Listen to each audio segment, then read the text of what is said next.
crafting our present, charting the way forward into our future. Together, eliminating poverty, embracing justice, peace, and togetherness. The Global View on Q. Networking Dominica with the rest of the world. The experts are in the house. From Dominica, Canada, the Caribbean, the United States, Europe, Asia, and the rest of the world. Engaging all Dominicans at home and abroad on our agriculture, our economy, our foreign relations, our justice system, our governance, our international competitiveness, our education, our world-class festivals and entertainment, sports, politics, regional cooperation, and much more. Globally positioning Dominica within the Caribbean. Join the conversation on the Global View on Q. Tune in, call us, have your say. The Global View on Q, only on Q95, the big station. Hello, everybody. Good evening, all, and a very, very warm welcome to you in Radio Land and in Internet world at home and abroad. Thank you for choosing Q95. This is the Global View on Q. Happy Valentine's Day to all of our Q family listeners at home and globally, and to, of course, all of our panelists here tonight, to Sherwin, to Lambi, all of the wonderful people here with us tonight. Happy Valentine's Day to you. I hope you're having a terrific one. And I'm Sheridan Gregoire, Mr. G. It's Tuesday, February 14, 2023. It is the 14th Tuesday of 2023 also. And it's bang on time at 8 o'clock at the studios at Q95, the big station. We're live on Facebook and on YouTube, and please follow us at Q95 FM Radio. Our website is www.q95da.com. Please share the live, like our pages, get the latest breaking news and reviews as it happens, when it happens on the big station. Yes, we do love our little nature island, Dominica. So we are continuing to revive the spirit of graciousness, of love and peace and prosperity and unity among our Kalinago and Afro-Caribbean brothers and sisters. With us tonight, Justice Dr. Irving Andre, board member of NITCLIF, architect Severin McKenzie, immediate past president of the Dominica Business Forum, DBF, and Dominica Freedom Party leader, Mr. Bernardito. To hear my opening remarks tonight, so in my capacity as president of Nature Island Dominica Civil Liberties Foundation, NITCLIF Inc., I can tell you that NITCLIF supports democracy, human rights, civil liberties, free and fair elections in Dominica. So while NITCLIF is not a member of the Electoral Reform Coalition, we support the work that the ERC is doing to secure electoral and campaign finance reforms that will hopefully level the electoral playing field and help create a better environment for free and fair elections, and for democracy, and for human rights and freedoms in Dominica. So NITCLIF is prepared to help in raising funds worldwide for the cause of ensuring free press, free speech, human rights, civil liberties, abuse of children, women, and the elderly, and for maintaining democracy. So NITCLIF is prepared to work with the ERC to raise funds for electoral and campaign finance reforms.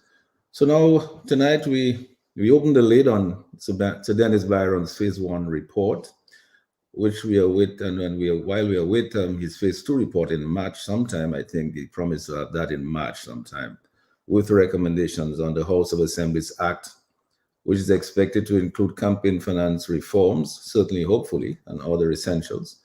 So here are some questions that we could pose in the meantime. So where does Sir Byron's Phase 1 report say? What does it really say? We will tell you. What does it change? Let's find out. So who's afraid of it? Will CBI passport holders be allowed to vote? Will only specifically or specially selected Dominicans be able to register overseas? Will that happen?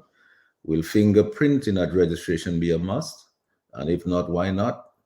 Will this result in free and fair elections, or will it take mass peaceful public gatherings of thousands of Dominicans to press their demand for transparency, registration at home in Dominica only? And will we apply strict residency requirements? For example, you either reside in Dominica or you reside somewhere else. You can't be residing in two places. So what must we do in order to secure a level electoral playing field?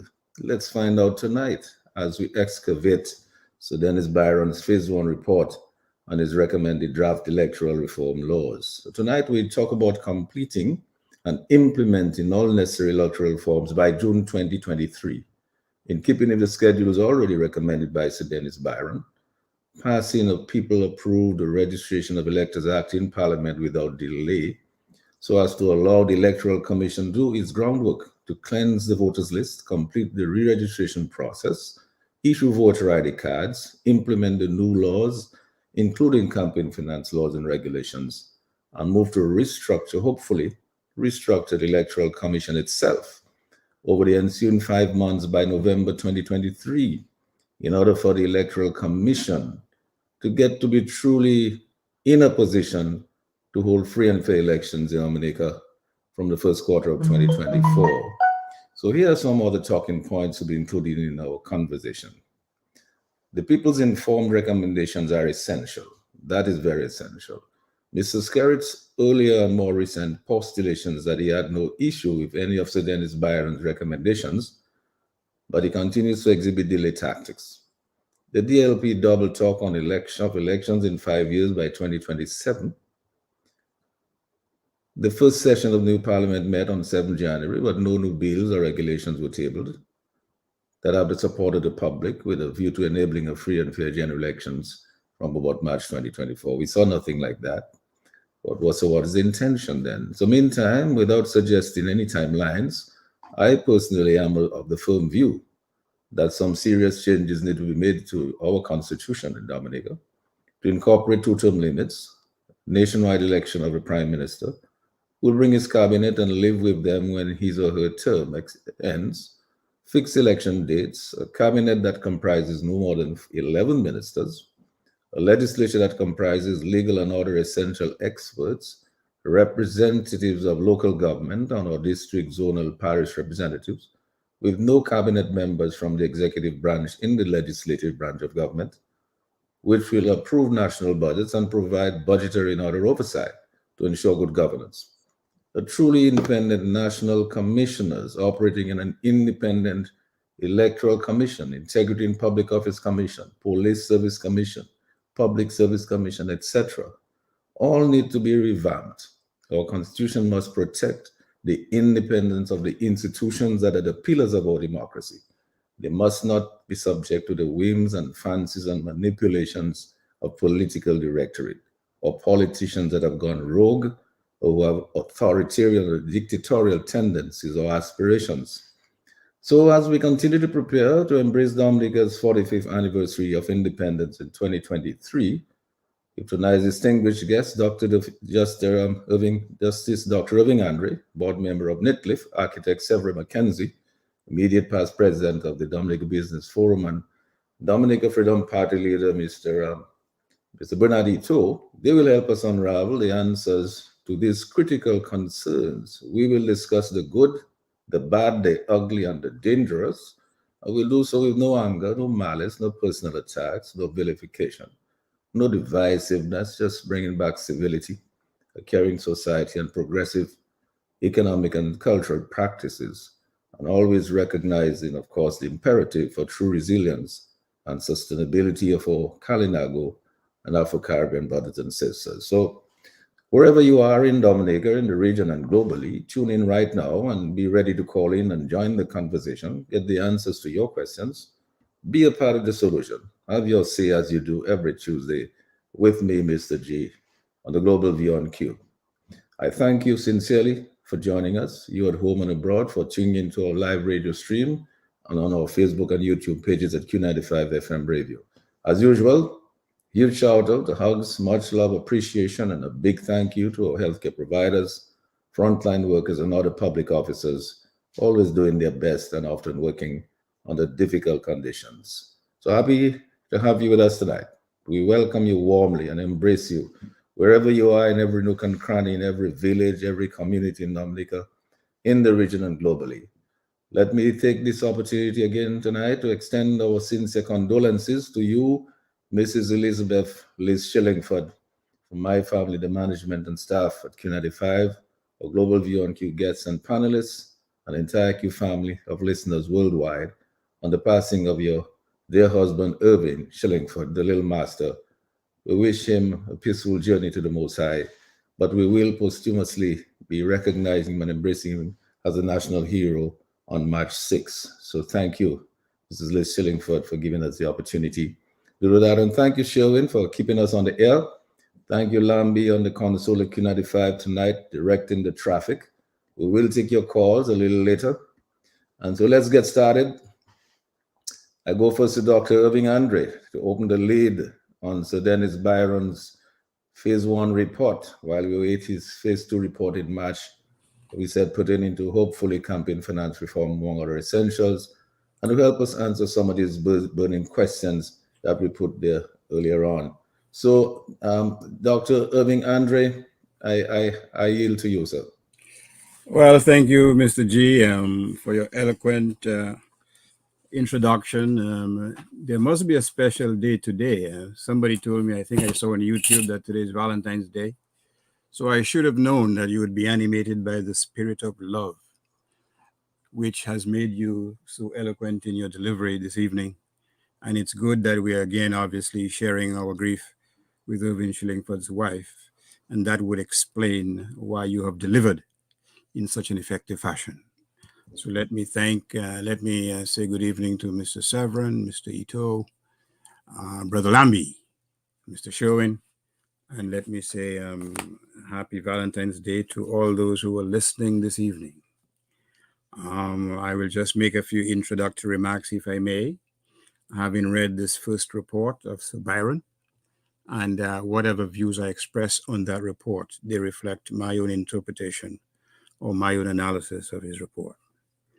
Let me start by saying that before reviewing that report and the proposed legislation regarding the Registering of Voters Act, let us recall how we got there in the first place. Over the past 4 electoral cycles, there's been serious concerns raised about the legality of electoral practices in Dominica. These include A, the wholesale importing of Dominicans abroad who did not meet the residency requirements of existing laws governing eligibility to vote. B, the offering of bribes and other inducements in exchange for votes. C, the lavish spending by one party during each election cycle. D, the existence of a voters list weighed down by names of dead people and persons who had not lived in Dominica for decades. A number of NGOs and foreign legal professionals, including the current Barbadian Prime Minister, and legal civic-minded groups have all submitted reports about meaningful electoral reform, the components of which are A, enforcing existing electoral laws, cleaning the voters list, and limiting profligate and unfair spending during elections by one political entity. Now, these reports have all been dismissed, disregarded, or discarded by those in power. It is within this context that the government engaged Sir Byron by paying him a king's ransom to come up with a new slate of electoral reforms that were more acceptable to the authorities. After a long delay, Sir Byron forwarded to the Prime Minister, Leader of the Opposition, and political leader of the United Workers' Party on November 6, 2022, the first phase of his report. On the very same day, the Prime Minister announced that elections would take place on December 6, 2022, in advance of complying with Sir Byron's recommendations, for which Dominican taxpayers paid $650,000. This move clearly caught Sir Byron by surprise. In his report, he noted that he arranged for the correspondence regarding his initial report to be sent to the stakeholders. He then noted, quote, this coincided with the unexpected, note the word please, the unexpected dissolution of Parliament and calling of elections to take place on December 6, 2022. He further noted in his report that general elections were, quote unquote, unexpectedly called before this process was completed. The only logical inference to be drawn from the unseemly haste in calling the elections before implementing Sir Barron's recommendations, at least some of them, is that this report spooked the political directorate and made it fair for its electoral life. Now, what in Sir Barron's report caused this paranoid reaction by the island's leadership? Obviously, it was not the fear of some supernatural being. After all, if it was, that could easily have been overcome by overturning some broomsticks, for example, Mr. G, asking a particular religious leader or two to cast out demons which sometimes appear in the shapes of beautiful young women. They could ask for a caution that oftentimes the perceived prey is in fact the predator. What they feared is that some of Sir Byron's recommendations designed to eliminate electoral fraud would weaken the pillars that legitimized and normalized unfair elections in Dominica. Consider the evidence if you have the stomach to do so. Sir Byron stated expressly in his report that the importance of these electoral reforms was, quote, emphasized by the Caribbean Court of Justice when it concluded that, quote, there remains areas of grave concerns about how the process of these elections were conducted, the 2019 elections. Further elections in Dominica ought not to proceed with these or similar taints. It is clear, therefore, that Sir Byron endorsed what the CCJ said in July of 2022 without reservation or qualification. In so doing, he disassociated himself entirely from what happened in Dominica on December 6, 2022. Can you imagine what the government's lawyers said when they read this? They perhaps said something to the effect, you mean to say we pay Mr. so much money? And is that he's saying? Of course, that is what he's saying, because his paramount consideration is his integrity.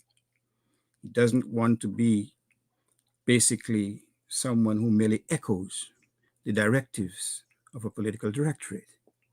But Sir Byron said much more in his report. He identified 4 challenges with the existing system. These are A, verification of eligible voters. He indicated that there has been no re-verification exercise to cleanse the voters list. In other words, Sir Byron is saying that the Electoral Commission is part of the walking dead, one of the demons we heard about at Irving Shillingford's funeral. B, no mechanisms to verify the residency of voters. C, no regulations on the limits for campaign expenses or donations or on disclosure of sources of funding. And D, the Electoral Commission should operate independently from the executive and should be equipped with the requisite human resources and capacity, as in financial capacity. Now let us address each of these deficiencies identified by Sir Byron. Verification of eligible voters. Sir Byron proposed that, quote, verifying identity against biometric information, such as fingerprints or face scans, has a higher accuracy rate for identifying duplicates. In simple English, for identifying fraud. So he's proposing that we should be brought screaming into this century by having a means of verification which is virtually foolproof, such as, for example, fingerprints or face scans. Now, let me ask you, who is seeking integrity in the electoral process? Who would be opposed to such a recommendation? Obviously, someone who has no interest in having free and fair elections. So Sir Byron has made his position clear. We have to legitimize and normalize integrity in the electoral process. Hello? And that is one of his key recommendations. I can tell you that such a recommendation will probably not attract universal acceptance. I will let you discern why. Now, Sir Byron in Part 1 of Phase 1 proposed draft registration of electors bill, a copy of which is attached to his report, which is divided into 6 parts. We will focus our attention on Part 3, which deals with the qualification and disqualification for registration of voters, the registration process, and related matters. The present laws provide that Dominican citizens over 18 years old are qualified to vote if they have resided in a polling district for a continuous period of 3 months, immediately before the qualifying date. Despite this, Dominicans abroad have been parachuted into Dominica to vote in constituencies where they have never lived, in clear violation of Dominica's existing laws. What about CBI citizens? Those shadowy figures, the overwhelming majority of whom have never set foot in Dominica. Noted Sir Byron, quote, "In the absence of any special legislation, they are not entitled to vote unless over the age of 18 years and have resided in a polling district for a continuous period of 3 months immediately before the qualifying date." Now, Sir Byron did not state in his report that tens of thousands of Dominican passports have been sold in Afghanistan, in Lebanon, in Syria, Nigeria, or in every country facing a ruthless regime or plagued with corruption. Can you imagine if these people are allowed to cast a vote in Dominica's national elections? Would it not be better to state, perhaps with Arundel Thomas's permission, that they should only vote in Laco Set Lang during any electoral cycle? Now, what about the absence of a citizen from Dominica for 5 years? So Byron noted that there was no record that any objection had ever been made against the failure to delete an elector's name on that basis. Quite frankly, I seriously doubt that this is correct. Indeed, there's been numerous objections over the years against the failure to delete an elector's name on that basis and on other bases as well. In any event, so Byron proposes that electors residing outside of Dominica would not be considered absent from Dominica if in any 5-year cycle they spend a total of 90 days in the Commonwealth of Dominica. Now, I appreciate this is a compromise proposal, a compromise between what the executive was seeking and what other stakeholders, such as the opposition, were seeking. But let me ask this question. In what English-speaking Caribbean island, so Byron, do you have a similar provision in that island's electoral laws? How will that 90-day aggregate be confirmed for someone to vote? Who will ensure that this criterion will be applied irrespective of party affiliation? The Electoral Commission, the same one that has done nothing to clean the voters list? Who will ensure that the commission is functioning without the demon of political interference seducing the integrity of these elections? Who will ensure that the Electoral Commission is not heavily influenced by the government authorities? Who will ensure that the government gives the commission the financial resources to eliminate the taints that the CCJ talked about? Or who will ensure that cases involving the violation of electoral laws are not nulliprost, even following the decision of the highest court in the region? It is clear from my perception that while there continues to be some concerns regarding Sir Byron's initial report, his proposals constitute, in my view, a bold step towards achieving the goal of free and fair elections. The next phase, as persons such as Mr. Severin has indicated, would be for the public to be given or granted an opportunity to add their 2 cents worth, or their dollars worth, to be precise, to what he has proposed, even if there is much to be happy about in that initial report of Sir Byron. Thank you very much.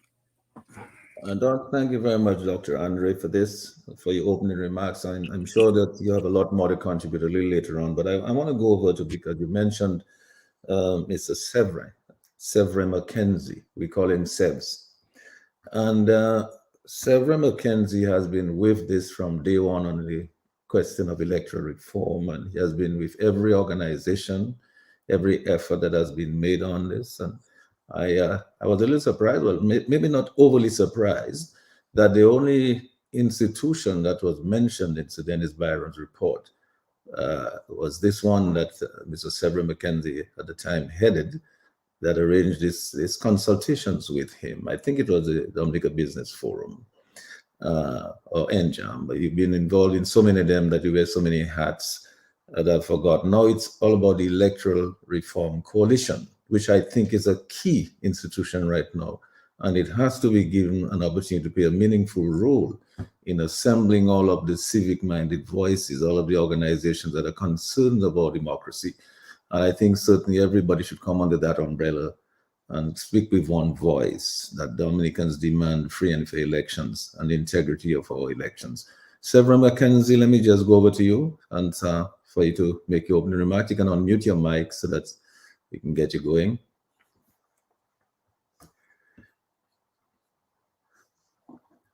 You need to unmute your mic so that we can hear you. All right. Okay. Good evening, Mr. G. Good evening, Dr. Andre. Bernard, good evening. Lambi on the consoles. Good evening. And let me say good evening also to all the listeners of Q95 on radio and on the World Wide Web, whether it is on Facebook or YouTube, who are listening or looking at the program this evening. Let me say Happy New Year, because I think maybe that's my first time for the year on your program. Oh, by the way, Mr. G, I think you're making a mistake. Today, this Tuesday is not the 14th Tuesday. Is not the 14th Tuesday of the year. Which one is Tuesday? The 14th Tuesday would take us way down, a few months down the road. Really then? Yeah. We just about the 9th or 8th Tuesday of the year. That's what you have to forget. I heard it on the announcement, and then I heard you repeat it tonight. So I say, maybe I should just bring your attention to. Yeah, please forgive me. I was never the best in arithmetic. Yeah, you did some bad calculations. Dr. Andre would give you an F. Oh, he gave me that long ago. Yep. All right. Well, I'm happy to be here this evening to just discuss electoral reform and fairness, Mr. G. Maybe you're the only one who could actually take me out of my position of retreating, because I think I am almost burnt out dealing with this particular situation. Because my own experience, I have experience with the electoral process in Dominica. But I do not know if you will recall, maybe you were not yet born yet. But way back in 1990, I actually participated in the 1990 general elections as a candidate for the Dominica Labour Party. That's when the Labour Party was, in fact, in the trenches. and many people did not want to even identify with them. And, I was just there, and I decided, let me test the electoral process and present myself as a candidate. To be honest, I had nothing to lose, because I was, I knew I would lose. I knew I would not win the elections, because at that time I was in fact contesting the elections against a landowner, Conrad Cyrus, and the former principal of many schools and educationists, Mistress Gertrude Roberts. So here I was, fresh from studying in communist Cuba, struggling to have my qualifications recognized, and Eugenia Charles was in power, and here I was participating in the elections of 1990, and I really participated just to test the system. And you wouldn't believe that way back then, I realized that this bloody system is not one that I really want to participate in, because it is based, I find the Westminster system is based on a whole set of deception. You had to basically transform yourself to lie to people and promise them things that you know you're not going to do, and entice them with whatever you had to get them to vote for you. And then the day after election, you became a completely different animal and forgot all those who cast the votes, and all what you said on the platform, and this one bugged me a lot to the extent I can remember telling the Granford people they'll never see me contest an election in Granford again. To the extent that, when in 1995, when the Dominica Labour Party contested elections, and they were looking for a candidate in the Granford constituency, and they told me I was the one, I said, no way. And it resulted in the Labour Party not having a candidate in the Granford constituency to contest. So that's, this is the level of my attitude towards this whole process, because I just really do not like it. But at the same time, I recognize that the electoral system the electoral system and the electoral laws of a country are maybe only second to the Bible, where people are expected to follow scripture and to live by ways of scripture. And because the electoral laws actually are the ones that make or break a nation, because this is what actually puts governments in power. And if you have a broken electoral system, then you as a people can really be doomed. And I really find it difficult to understand why there is such a high level of apathy on the part of the Dominican population in not giving more attention to what is happening to the electoral process. Because people are treating this thing like it is a partisan thing. But mark you, a party wins an election through a system. And if the system is working, those who were in power today overnight can get into opposition. Although Dominica's reality has proved to be otherwise, that we have in fact created a beast or a monster of a system which makes it almost impossible to change. And the question is, what exists? And I think Dr. Andre alluded to it. What exists in the other islands that is making the system work in the other Caribbean islands that the Commonwealth of Dominica cannot get it right? And we have to put so many resources, so much energy into something that seems to be working right across the seas. You know what makes Dominica so unique? That we are the only country within CARICOM that is going through this nightmare of and begging for electoral reform. So what is it? And then, Sir Byron prepares this report. But before Sir Byron prepared his report, we in the Dominica Business Forum, you will recall in 2019, it took an initiative where we brought the churches, the trade unions, and other civil society organizations together in what we call the Electoral Reform Group, where we did quite a number of consultations and public discussions, and we arrived at we in fact came up with a very comprehensive report on what should be done, to in order that we could achieve or enjoy free and fair elections in Dominica. That was in 2019. To the extent that when the Prime Minister invited the Commonwealth Secretariat, CARICOM, and the OAS to make recommendations for them on the electoral process, we presented to them our report, and many of the recommendations that these international organizations came up with reflected quite a bit of the information that we actually shared, produced in our report.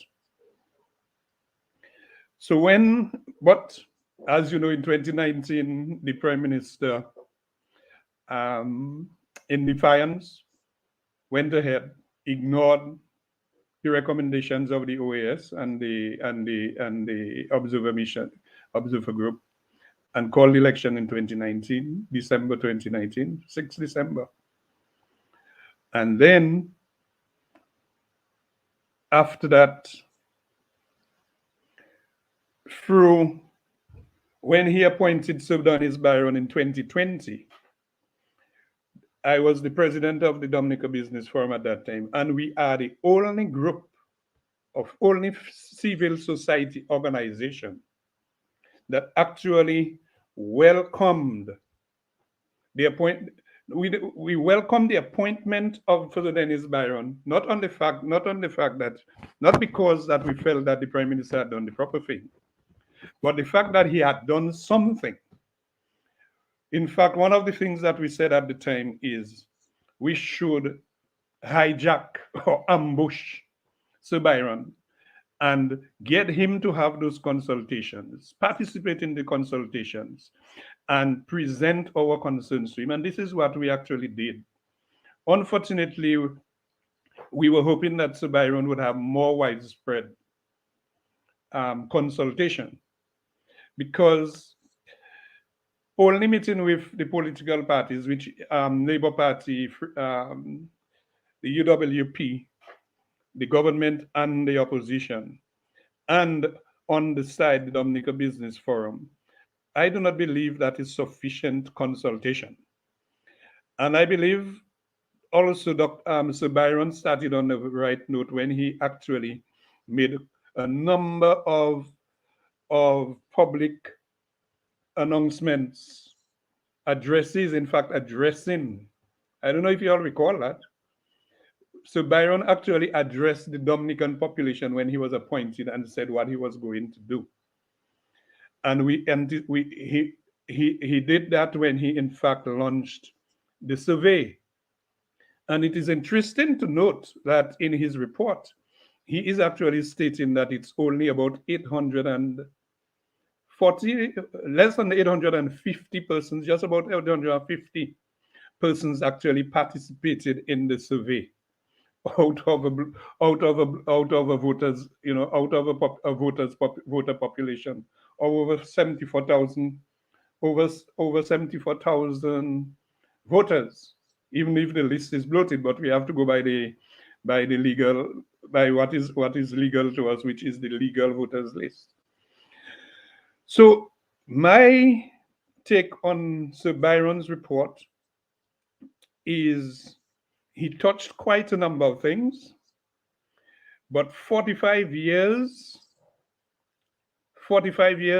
this year since independence, and having only one opportunity in 45 years to review the electoral laws of the country, it means that many of us who are here today will not be there next time when the next revision will be taking place. So it would be only appropriate that we should maybe go more in depth in some of the things that we would like to see. And there are a number of things that I believe that Sir Byron has not touched in his report. And some people are saying, oh, it is better that we have those the things that he come up with, and maybe later when, I am not too sure later when. So our approach was, in fact, when I um, when I read when I resigned from the leadership of the Dominica Business Forum as president, um, we have actually formed NJAM, and NJAM we actually looked at a list of things that we think that Sir Byron should address or should give a certain level of consideration, because we believe that, you know, it's like in the construction industry. Somebody comes and you tell them, and they tell you to, you know, they want a contract, and they say, well, just a little contract, just a little contract. You know, and then I have to tell people, look, watch me, there is nothing like a little contract. Is either you have a contract or you don't have a contract. Because the purpose of a contract is, if when things go bad, you want to fall back on it. And if you have a piece of a contract, the pieces that are missing may very well be what you needed to make things right for you, so that you can litigate a matter. So for me personally, my position was, there shouldn't be any piecemeal electoral reform. You know, we should have put everything on the table, all the concerns that we have in terms of improving the electoral laws of Dominica. And if some of them do not go in because of the process that is followed, then we could say, but to leave some of them out, because I mean, Mr. G, let's look at it. The elections of that were just held, the elections of 2022, December 6, 2022, should tell Dominicans, for example, we cannot have a system where one man could just call an election in defiance of everything that is happening after he has promised. Also, what do you say about somebody not winning their seat, or because nobody else contested was nominated, so they are declared winners by default? Should we be looking at all these things to say, look, watch me, the governance of this country is too important, that if we put a system in place that if on nomination day, because I could tell you one thing that I know, one justice of the peace in one particular constituency, who was a supporter of the government, made himself unavailable after the government's candidate got nominated. So another person who wanted to get nominated could not get the justice of peace to come in and do whatever they had to do so that he could be nominated. So, so the system leaves quite a number of loopholes for Coco Macaque to take place in the electoral system. And I believe that with Justice Dennis Byron being paid handsomely well to do a job for us, we as a people should have demanded more, so that everything, all the faults, all the wrongs that we find within our electoral system should be addressed, whether or not they actually they actually are included in the legislation that is thinking. So we had about 2 engagements with Sir Byron. No, in fact, I had more than 2 engagements with Sir Byron while he was undertaking his engagement assignment. But I am not satisfied that the Dominican people show a level of interest in the whole process and understand what it means for proper electoral legislation or proper electoral system in the country.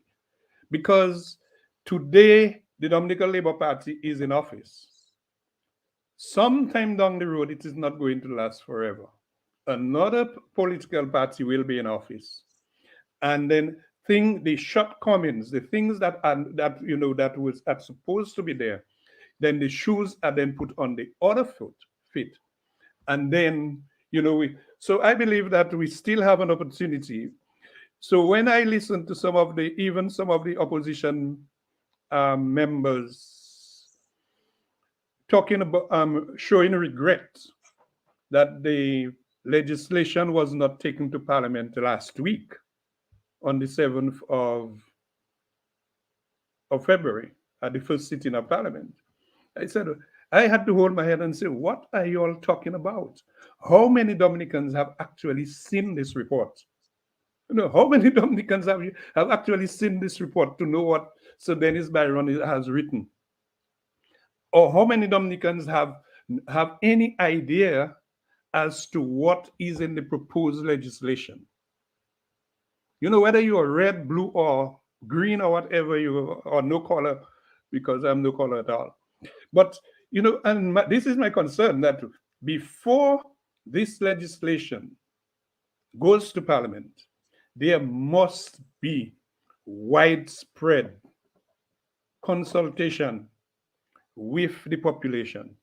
Those who do not want to participate, let them not participate. But I am sure that there is a significant number of Dominicans who would like to participate in some discussions and even to question Sir Byron and to challenge him. So my take on it is, I do not believe that the work that Sir Byron has done is sufficient to go to Parliament, and there must be a process of consultation, a wide open consultation with the population, where people can read. I mean, maybe this is the problem that we have. We know that Dominicans hardly read these days, but we have to, but we have to encourage it. We have to try to get people to understand that there is, the electoral laws of Dominica, the electoral reform process in Dominica is much more than just getting voter ID cards and defining how Dominicans overseas could vote, or cleaning of the electoral list. It is much more than that. It takes much more. We have 45 years with a system that we inherited from our colonial masters, and we should take a little more interest in it, in getting it right. And maybe what we should do is to look at what exists in the other islands, so that we can come closer to something that is more satisfactory for the future of children. Yeah, well, Sebs, thanks a lot for that. I mean, obviously, a lot of that work, in fact, has been done. I know we've had several programs that Dr. Andre has looked in detail, in depth, as to what is happening, what obtains in some of the other islands. And I think our very presence here tonight and our discussion here tonight is further adding to this discourse to provide the education and the information on those laws and this recommendation and the process. And when I listened to Dr. Irving Andre a while ago, he did give us a lot of clarity as to what actually is contained in that report and the recommendations that have been made. He did point out some deficiencies and some areas that were not clear enough or unambiguous enough, and there's room for improvement. But he's saying it's a start towards getting something done. I do take your comment that the people of Dominica have not been motivated into showing greater interest in participating in that whole process and informing themselves about the process before they can make informed decisions. And maybe I should look to Bernardito and say, well, what are the politicians doing, the political parties doing, to really motivate the people on the ground, to get them to take that greater interest, in-depth interest in getting information and fully participating in this process, so that we can, at the end of the day, we can have a better, a more highly educated electorate, right? That is going to participate in a more meaningful way, so that politicians can not just manipulate everything and give people a little pittance here and there and make them think that the process is all right. Bernardito, let me go over to you. I think you yourself have heard Dr. Andre, you've heard McKenzie, you've read the report, you've had a copy of it, you've read it. and you heard somebody discuss. What are your thoughts going forward? Yes, let me say good evening to all my fellow panelists and you, Mr. G, and those on the console and supporting the team. Always good to work with that team. And good evening to all the our listeners, both on air and online. Again, it's always a pleasure to have this conversation. And this is a very important conversation. I mean, these issues that we're talking about are related to the very essence of what it is to live in a democratic society, right? It is the essential aspects of how we organize this sort of political philosophy and the sort of political system under which we live as a community. These are very, very foundational ideas. If we get those things wrong, we jeopardize our whole political development. We jeopardize our whole ability to govern ourselves in a way that is acceptable to the majority of citizens. If we don't get this right, we will have the tyranny of the minority, or we will have the tyranny of the powerful, of the elite, who will utilize, as they've done throughout history, their influence, their power, their economic resources, and so forth, to basically exploit the rest of us in that community, in that society. And so these rules, these regulations, these philosophies have developed over many generations to guard against that, to ensure that the ordinary citizen in his country has rights that are protected by law, and a law that is respected, and a law that allows that citizen to live as free as possible without the tyranny of government. So that is what is really at stake here, is how do we ensure that we as a community of Dominicans develop a system that allows us to have as much individual freedom as possible to the citizen. It is really a very important issue. The problem, though, is one of the problems is that it is not seen in quite that way, right? It is seen as a dry, eclectic sort of esoteric discussion held by intellectuals and legal minds and those who spend their time turning dusty books and speaking in fancy language and so forth. It is characterized that way. It is not that way, but it is characterized, and it is almost grotesquely positioned that way, almost, to say, well, these are the things for people who spend their time doing these legal things and so forth, or interested in those minutiae of life. But it is not minutiae of life. These are very foundational, very important aspects to every citizen in Dominica. Unfortunately, the marketing matters, right? The marketing of this issue of electoral reform matters. We cannot approach it, and I think we have to. We've been trying to pivot away from that recently, in terms of making this the whole thing electoral reform. Even the name itself, though accurate, is not particularly appealing to the man on the street. This has to be about salvaging our democracy. This is how we have to market this. This is about ensuring that you have your freedoms as a citizen in Dominica.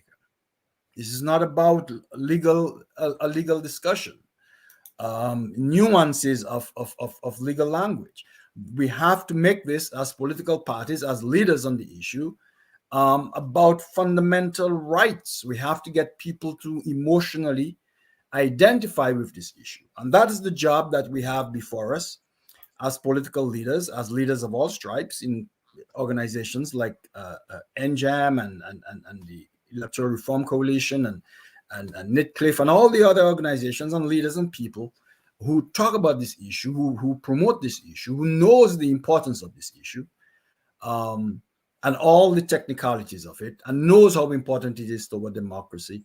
It is our job, though, to now translate that knowledge, that understanding, into an appealing message. I think we have not been very effective at that, at least, as we could be. I think we've shown in the last election, with our decision to boycott the elections and to push the issue as a threat to our democracy, we've seen response to that, and we see people, that does matter to people. And so these are the ways that we have to keep approaching that. I agree with Sev and Dr. Andre and those who have spoken before in terms of saying there is meat in there for us to chew upon. Now we have to understand fully the implications of everything in there, have those discussions, and we have to lead those discussions in the public with the electors, with the public and Dominican citizens. We have to now lead that that conversation, and beyond just lead the conversation and excite people about the conversation, we have to own the issue, because what is happening recently is that Mr. Skerritt and the Labour Party is trying to own that conversation of electoral reform. You've heard his pronouncements and his announcements and his press conferences. He's now trying to show that somehow he is the mature leader on electoral reform, when the reality is he's in fact cornered now. That electoral reform must happen, will happen. Now he's cornered. He's trying to turn the tables and own the issue that must happen. But let us not forget, electoral reform is happening because of relentless pressure by opposition parties and civic organizations and civil groups who have kept the fight on, who have not given up the fight, who have kept pressuring and making the moral argument that now places this government in a position where electoral reform is inevitable, must happen, will happen. And now he's trying to switch the script to become the guy who initiated it, owns it, and is going to make it happen. But he is not. And we have to remind the public that what Mr. Skerritt is attempting to do here on the back end of a long, arduous, painful journey that the opposition forces and all good citizens have been upon to make this issue, put this issue at this tipping point where it's at now, where it's downhill. Electoral reform must happen. We must make that happen as the political parties, as leaders on that, to own that conversation.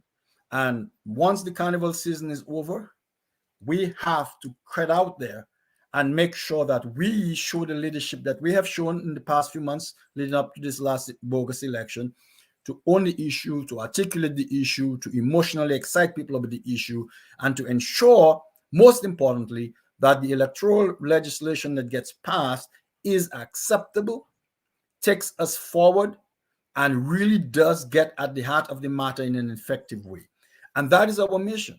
We have to be smart. We have to use the expertise we have, the legal minds that we have, the expertise that we have, the purity of heart that we have to look at the issues without distorting the reality, and to understand and to become the experts on what good electoral reform to accomplish democratic advancement in Dominica looks like. We have to become the experts, and we have to push the agenda and to push the thing.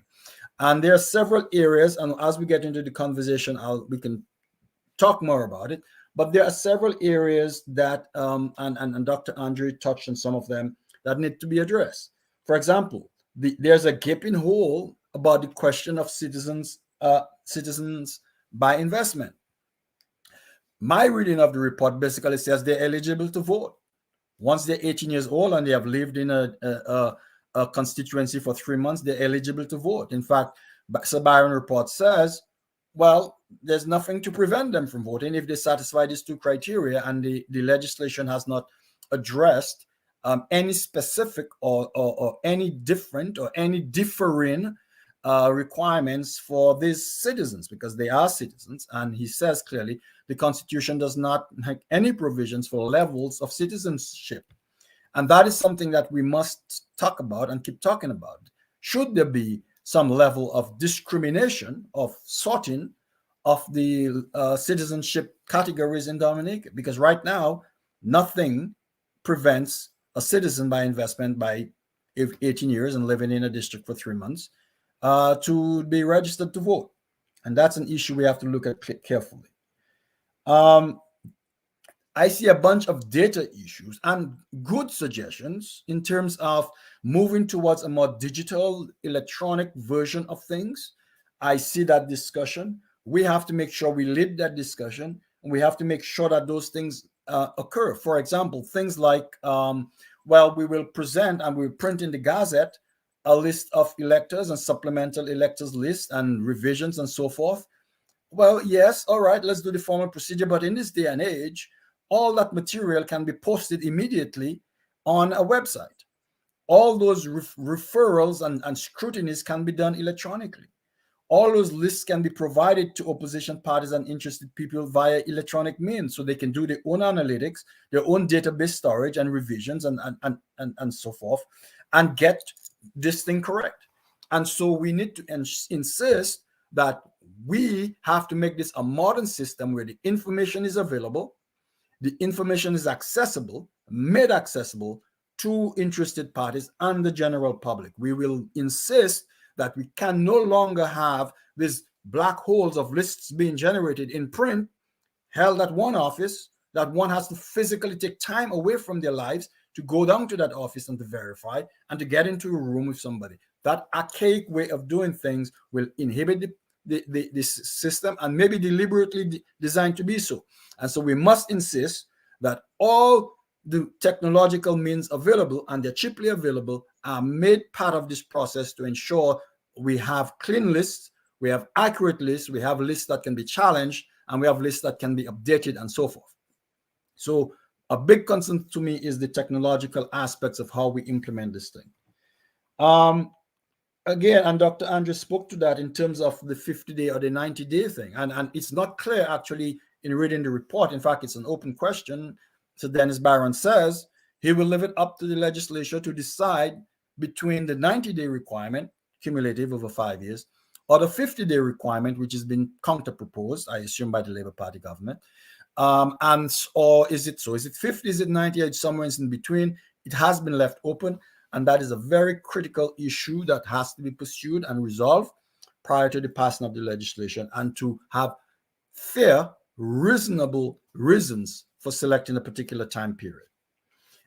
Associated with that, obviously, is the need to verify that, as Dr. Andrew said, and as Sev mentioned as well. How do you do this?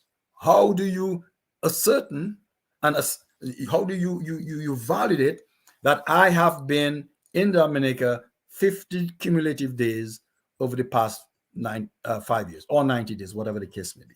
How exactly is that mechanism to happen? Are you going to tie it into the electronic passport records? Should you? Or is there some other mechanism on your ID card that you scan? Or do you have to report in when you come to Dominica and log in your times and show evidence of your time? What is the mechanism to do that? Is there electronic? Is there a technological way to do this? Or do you need to go in physically to the immigration office and do something? What exactly is the mechanism that is there to assure and to validate that period? And these issues can be solved. They're technologically fairly simple things to resolve, but we must have and keep our eye on the ball to ensure that those things get explicated and included in the process of this new process and legislation. Again, the self-registration, the registration business. Can people register online? Can they do self-registration? Do they need to go into the assistant district officers, registration offices in a physical form at people's home? Or can that be online and then submit documentation and then have the process be much more efficient, much more voter-friendly, much more effective? Those sort of things. What rules do we have to change in terms of forms? Are the forms accurate and or appropriate for electronic means?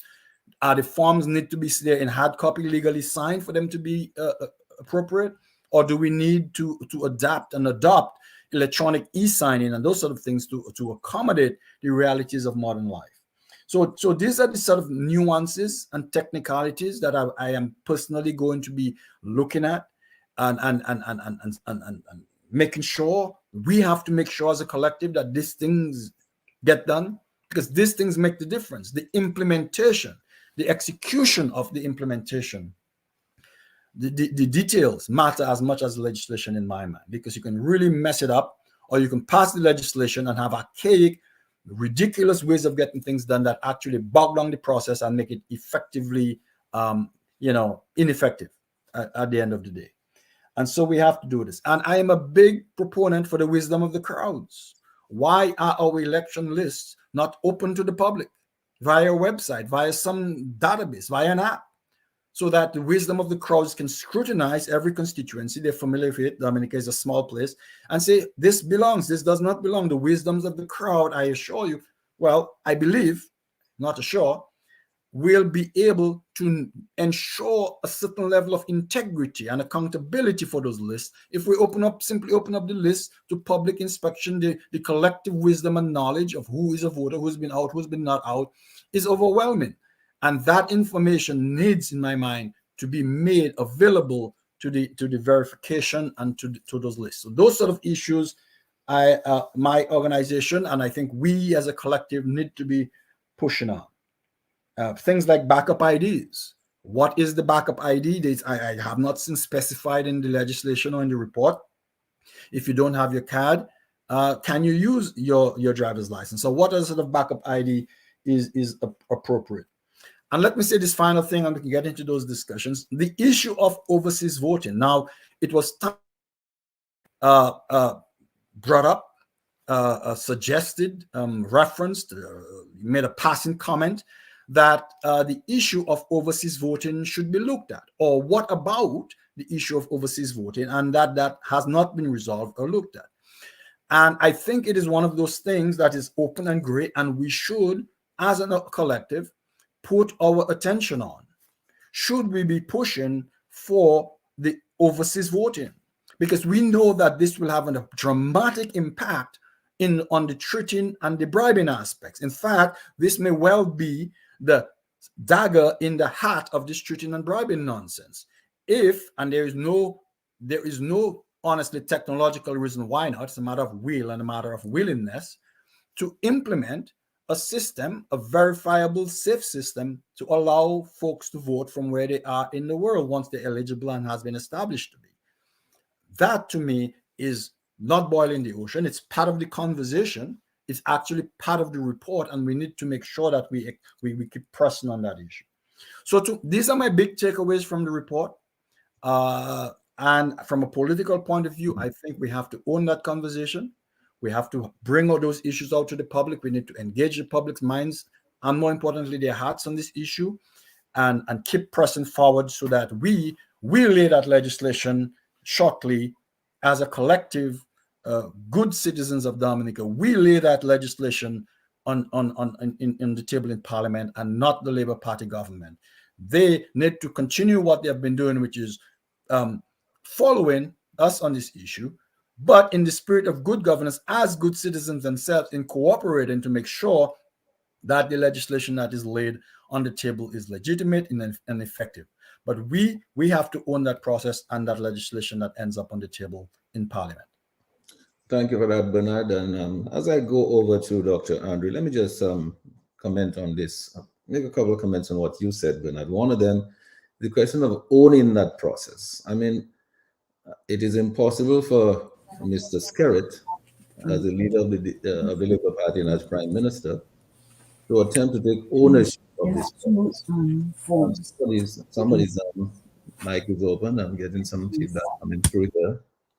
And so it is impossible for him to take ownership, when in fact we are all reminded of that famous email which said there's madness going on down there in the Electoral Commission. You got to do something about that. Remember that members of the commission would change, and since that time the process of electoral reform that had already been started by the commission got stopped.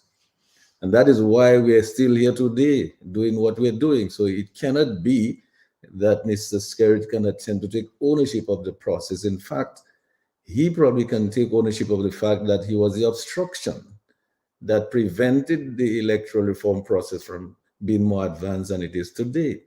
And secondly, Bernard, I listened to some of, and I'm pretty sure that Justice Dr. Irving has a lot more details on that report to answer some of the questions that you have raised and Severin has raised, and I know some of our callers will raise.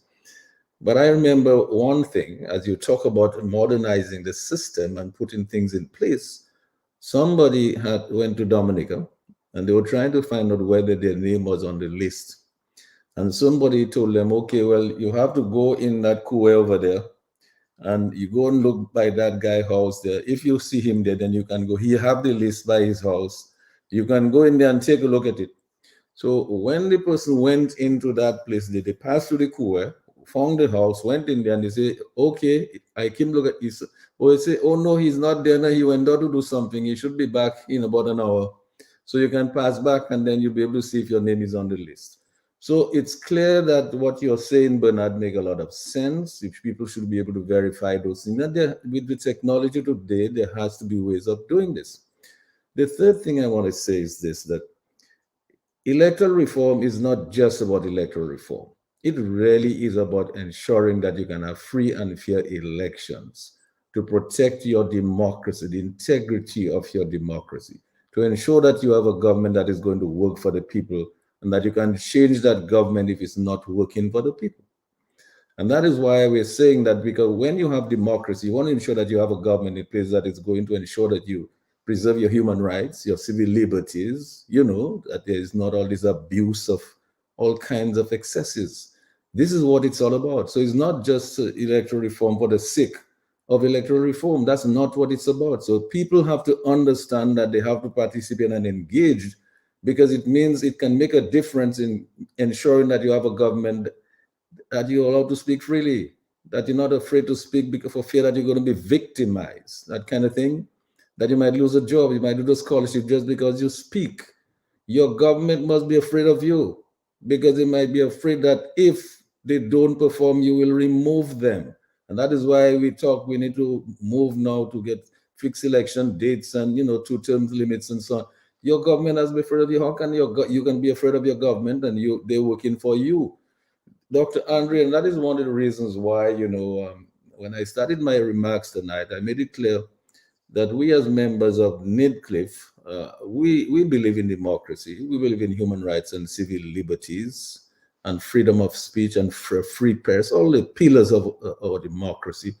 That is why I said clearly that NIDCLIF is prepared to support, and that is what NIDCLIF is all about, to support this engagement that is going to ensure our democracy and our freedom of expression and civil liberties.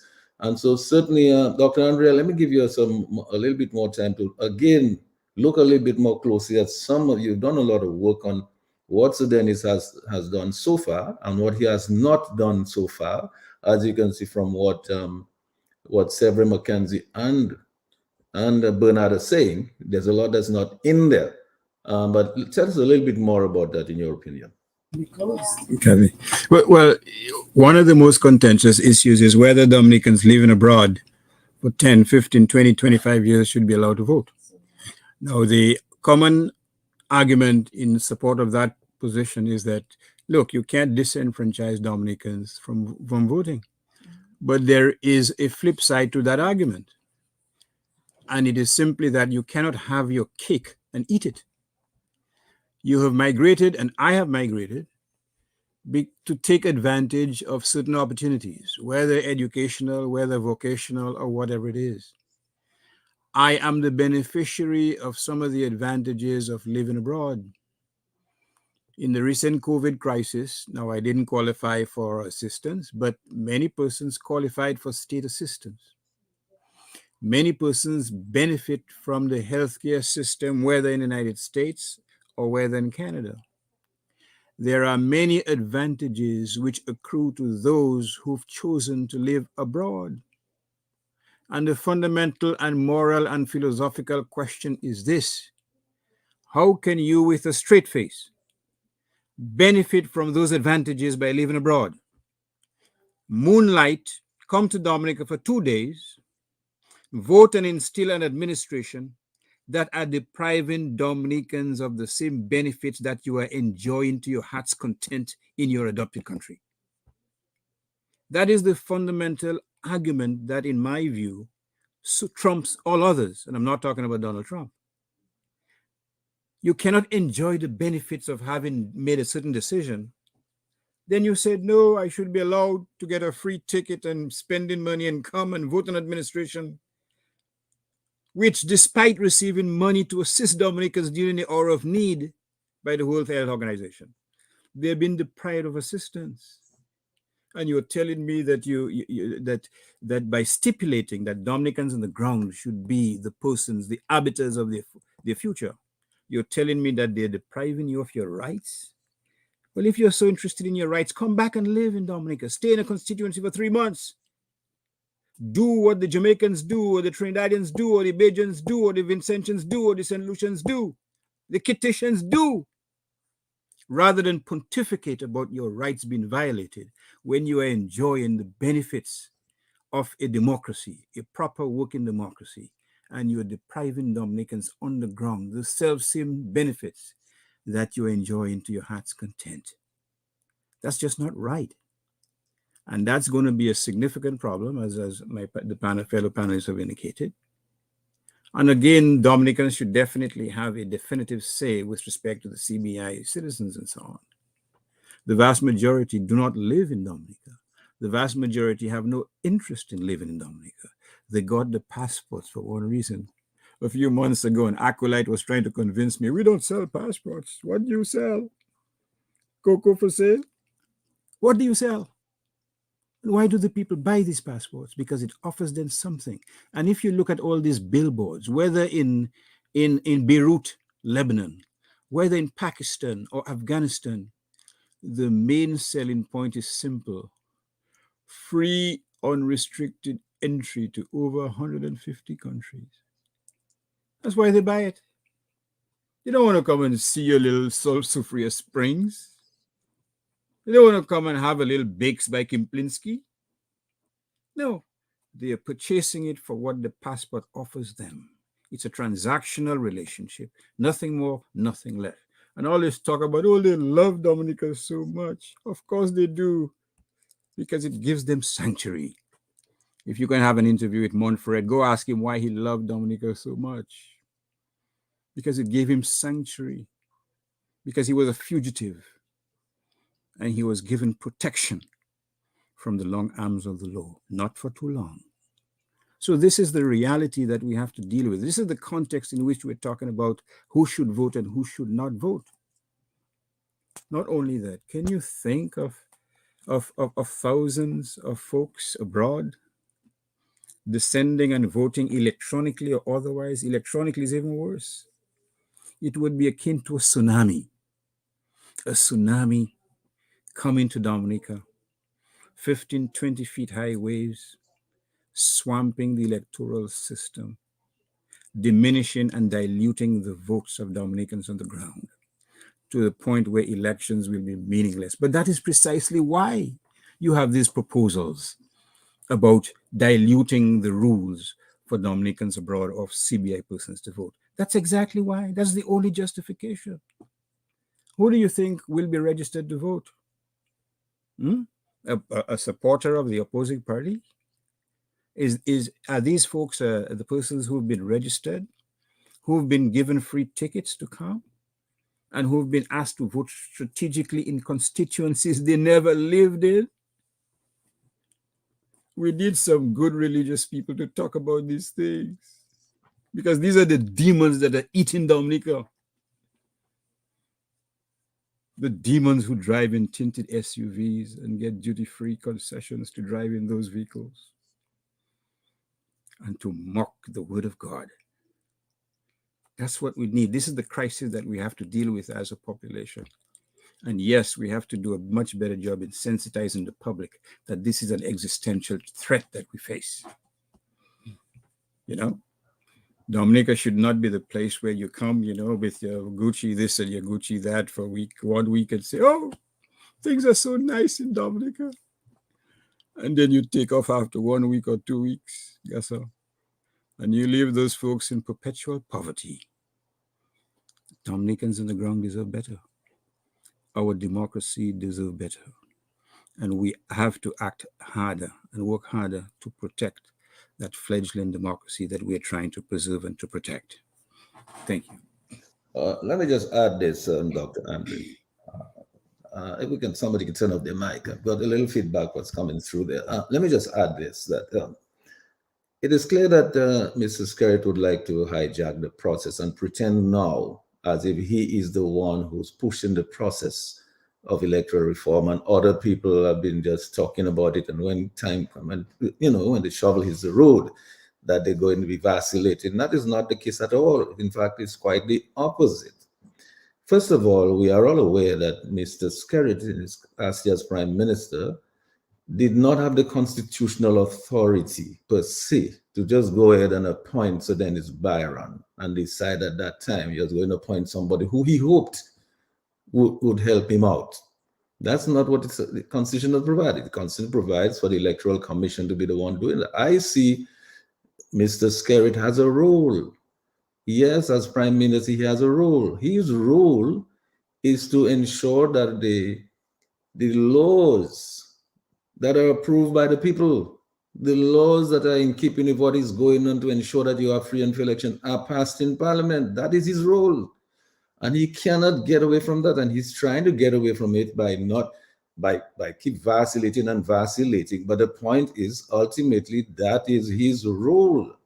Once these laws have been passed, like the Registration of Electors Act and the other one, the also the Assembly Election Act, once these have been passed, it is then totally the role of the Electoral Commission, as far as I'm aware, to do its homework, ensure people's the voter ID cards and everything, ensure that is done so that we can have free and fair election. That is his role. His feet must be kept apart. Let me just, Lamb, you wanted to take a call? Yes, there is a caller. He's been calling for a while now. Caller, please go ahead. Yes, I'll be able to start with the discussion this evening on electoral Thank you, reform. Lambi.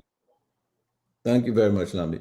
So here's what I was going to say is this, that that is his only role. In other words, he is wearing two hats. One as Prime Minister, is head of the legislative branch, so he has to take this into Parliament. And the other one is as the head of the Labour Party, which is just a party with an interest, just like the Freedom Party, just like the UWP and any other political party. That is where his interest is. Now, having said all of that, let me just add my own position. I believe that economic situations, this CBI passport should not be allowed to vote, period. That's my view. They should not be allowed to vote. I mean, unless, of course, they decide to come and reside in Dominica and satisfy some requirements, like even the naturalized citizens have to satisfy. You live here for a certain length of time and so on and so on. Satisfy the requirements. I don't think just because you have a passport that you paid for, I mean, to give you the right to vote. Here's what I'm going to suggest. Because you see, and I like to rely on Dr. Andre to give us all the explanation of the laws that are required. So when people call, we're going to open the lines in a minute, and they will call and they will have questions. And I'm hoping that Dr. Andre and Bernard and Severin can help us out with the answers to their questions on what is contained in Sir Dennis Byron's recommendation, because we want to go to town on that so people have a full understanding. But in my opinion, in my view, the process of what is happening there is important. And Severin McKenzie made it clear from the very word go. You need more public consultation. You need more people participation and more people's inputs. People need to be more informed, because this thing is not just about electoral reform or a fancy word. This is about ensuring your democracy, your human rights, your civil liberties, your right to free speech, your right not to be victimized because you speak openly against or for a government. So what I'm suggesting here is that Sir Dennis Byron, he needs to reach out to the Dominica Business Forum and to the Electoral Reform Commission, which spearhead the efforts that brought all of the civil society groups together, right under one umbrella, for the purposes of producing sound recommendations to him and to the Electoral Commission in a consultation in which Mr. McKenzie spoke about earlier on, to ensure that these things found their way into that first phase report. And so we want to ensure now that there has been consultation to ensure that those recommendations found their way in there. I think Sir Dennis Byron, he should request that the Electoral Reform Coalition convene a session, a consultation, which includes the Dominica Business Forum, all bona fide political parties, civil society groups, like the DAEC, the Dominica Associated Evangelical Churches, the Christian Council, the Concerned Citizens Movement, NJAM, and so on, the trade unions, WOW, DAO, and the Electoral Commission itself, just like was done before in that first consultation, for a consultation in broad public view. And I'm suggesting maybe he could do that earlier Saturday, the 4th of March, or somewhere around there, for a consultation in broad public view.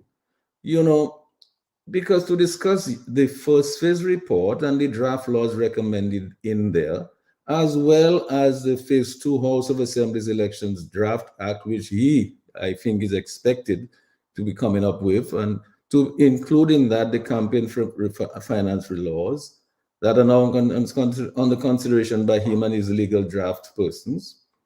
And then, of course, other attendant laws and regulations that are under consideration, so as to ensure the transparency, integrity, and of the whole electoral reform process. That is what I think we've been saying from the very beginning.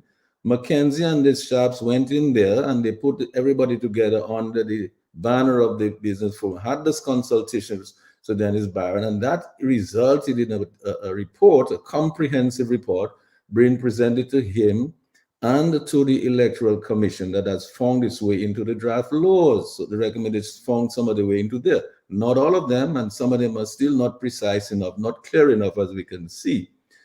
But then again, I think that Dennis Barron could then commit after that process to prepare and present a white paper report. And I think anytime like March 15 or something, that I'm looking at timelines within his own schedules. That's why I'm recommending some of those dates there.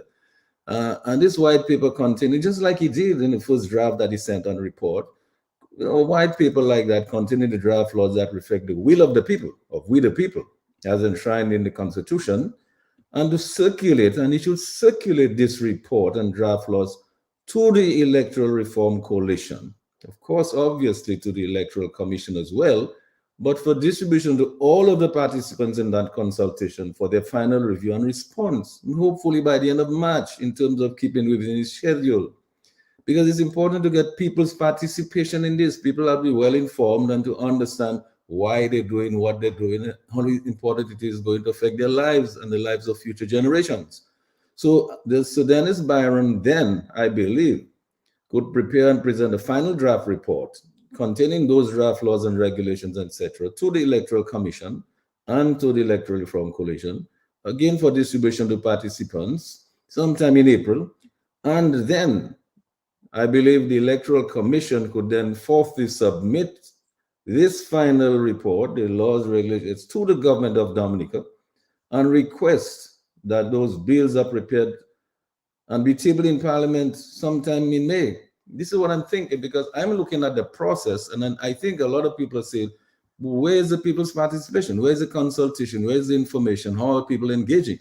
I think if you were to do this in that way, all those various groups would represent those various interests, and then people would participate in those ways through their sectors, through their sector representatives and organizations.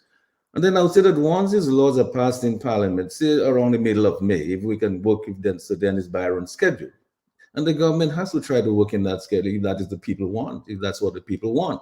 The people just want enough time, I think, to be able to understand the process, make sure we get it right, and to protect our human rights and civil liberties and our integrity of our electoral system. And I think then the Electoral Commission should forthwith engage now in the process of completely cleansing that list of electors, issuing the appropriate ID cards and so on, educating all of us, the voters, on the new laws and regulations, with a view to itself being in a state of preparedness to hold fresh general elections, let us say by the first quarter of 2024. Not some people have been talking about that. Really and truly, there needs to be a very open and transparent process, and I want us to discuss that, because it seems to me, in addition to looking at the details of the laws and the recommendations and the processes that are required, we need to ensure that people are engaged and they understand really what it is that they're fighting for. They're really fighting for the life of their lives of the future generation, their way of life. So then, as I said before, and in sort of closing up my remarks here, I suggest that no CBI passport holders should be allowed to participate in the voting process, unless they're resident in Dominica and satisfy all these residence requirements in the new laws. And I also want to strongly support the proposals requiring fingerprinting as part of the process of the registration of voters. And I really want to also endorse the observation of the CCJ that no further election should be held in Dominica under the current tainted system. So these are some of my thoughts on this. I think we need a process that's transparent, that people can be engaged so they'll understand what they're doing. And Lambi, I before I go over to Mr. Severin McKenzie, I wanted to go over to you to just give the people the numbers, let them know that we would welcome the calls at this time and we try to take it. And once the calls start coming in, you'll interrupt us.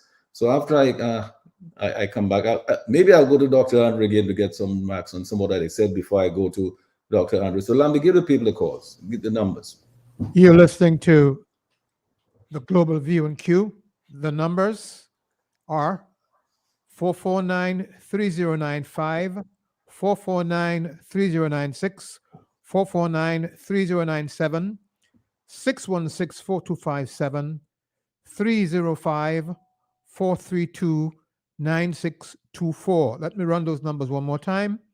449-3095, 449-3096, 449-3097, 616-4257, 305-432-9624. Back to you. So you'll just interrupt us once your calls start coming through, Lambi. So we will be happy to take them. It's the people's voice tonight is very welcome.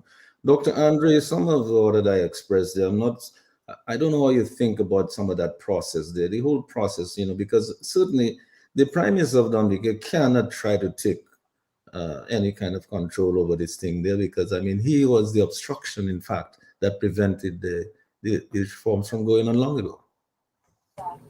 Well, if I may beg to differ, he has taken control. He has taken control of the forces who were trying to prevent free and fair elections in Dominica. And that has been evident since that infamous email. And that is why the reports of various NGOs, the OS, the group led by Pastor Rodney, the work of Severin McKenzie, the views expressed by Mr. Hurtault and others and so on. That is why that they have not found favor with the political directorate. There's no mystery here. It's as clear as day. Sir Byron was paid a king's ransom, perhaps to sing the songs of praises. That is not probably how great thou art, I don't know. But it is clear, whatever his motivation was, that he, at least to his credit, he listened to the voices of decency and integrity insofar as elections are concerned. Hence his adoption of what the CCJ said. Hence his discussion about fingerprinting. Dr. Andre, let me just interrupt you a minute. I'm hearing some voices coming through in your background. I think maybe some people might be close enough to you that the voices may be coming through the mic. So you might want to. All right. It's again, Valentine's Day. Perhaps somebody was whispering things to me, but I don't know. Or it just could be the cat. I really don't know. Well, I'm sure you know. I'm sure you know. I know you know he's whispering things. Probably you heard the voice of Inspector Mills in the background. Who knows? I don't know. What do I know? But the point is, to his credit, at least you can identify certain sections of Sir Byron's report, and you can conclude that at least he has listened to voices of integrity during his consultations and so on. There's no question about it. Or perhaps he felt that he had to retaliate with the cynical decision to have elections on December 6th in flagrant violation and disregard for the process initiated by Sir Byron. And there's absolutely no doubt in my mind that there was significant consternation among members of the legal fraternity, not necessarily in Dominica, but certainly in the region, when the word came out that on the very day that Sir Byron released one of his reports, there's an announcement to have elections under the same regime castigated by the CCJ. So the emperor has no clothes. The region definitely knows what's going on whose side this one is, on whose side that one is. You want to take a call, Lambi? Yes. Good evening, caller. Please go ahead. Yes, good evening, Lambi, and good evening, Mr. G, and the entire panel. Good evening. How are you doing? Mr. G, one of the proposals I would like to see is that anytime you are voting in any other jurisdiction, you shouldn't be allowed to vote in Dominica. And that would maybe keep up with international law. And as Brother Andre said, Brother Andre, I think I'm going to adopt you as my big brother because my big brother died, so I need a big brother. But Mr. It's such right for somebody to be living anywhere and get the stimulus, 2, 3, 4 stimulus, and then come in Dominica and prevent Dominicans from getting that whatever they're getting. And number 2 is that I think it's McKenzie said that, or Hurtault, that the way we expressing the phrase of electoral reform, I always understand it's not just about killing the Lisanite. It's more than that, as you rightly said, Mr. G. It's our way of life. It's freedom to choose whoever you desire to lead your country. The freedom of speech. You cannot get victimized because you belong to one political party or another. I mean, these things we're living into 2023, that shouldn't be existing. And the people of Dominica should also understand that the very survival is at stake. Freedom of expression, freedom of movement, freedom to associate. All this thing is based on electoral reform, as you said. That's the cornerstone of our democracy. And when we lose that, we lose everything. Anyway, thank you. I won't stay too long. Lambe, good night. Thanks a lot. Thanks a lot for that. Seb, do you want to? Let's take another call. This is a very serious program, and there's a gentleman who wants to play around. There are other places you could be playing, but please do not. Let me just go over to Mr. McKenzie. Did you want to say something, or you Yes, want to? yes. There are some things that we do not, that I'm not too sure if people are aware of, or people that we do not give much consideration to, is the fact that we are in a situation where, with a population that shows an attitude of don't care what is happening around them, the system can be manipulated and they can be taken advantage of. And I think they are being taken advantage of by the authorities. And we have to be able to look at all the various angles of this electoral reform issue. The role of the president. So, for example, the president is the one who is responsible for the appointment of the Electoral Commission. The Electoral Commission is the only legal constitutional authority that is supposed to be dealing with the whole process of elections in Dominica. And we have the Prime Minister, who has actually stepped in and taking over the role of the Electoral Commission. And it is accepted. There is no outcry, because I believe that, because the situation is that, the reality of the situation is that the political parties, those in government and those in opposition, are those who have the most interest, direct interest, in whatever happens to the electoral system. And one way or the other, they would like to twist it to their advantage. And this is the reason why the citizens are the ones. So civil society should be playing such an important role in directing the narrative, because So Byron can actually come up with all those good things in his reports and even in the legislation. At the end of the day, the buck stops with the Prime Minister as leader of government, who will take the legislation to Parliament, give it to his Attorney General and his legal machinery to do whatever they want to do with it. And by the time this legislation gets to Parliament, it may not be what Byron wrote at all. And we as a people do not seem to have the courage or the energy to question anything at this time.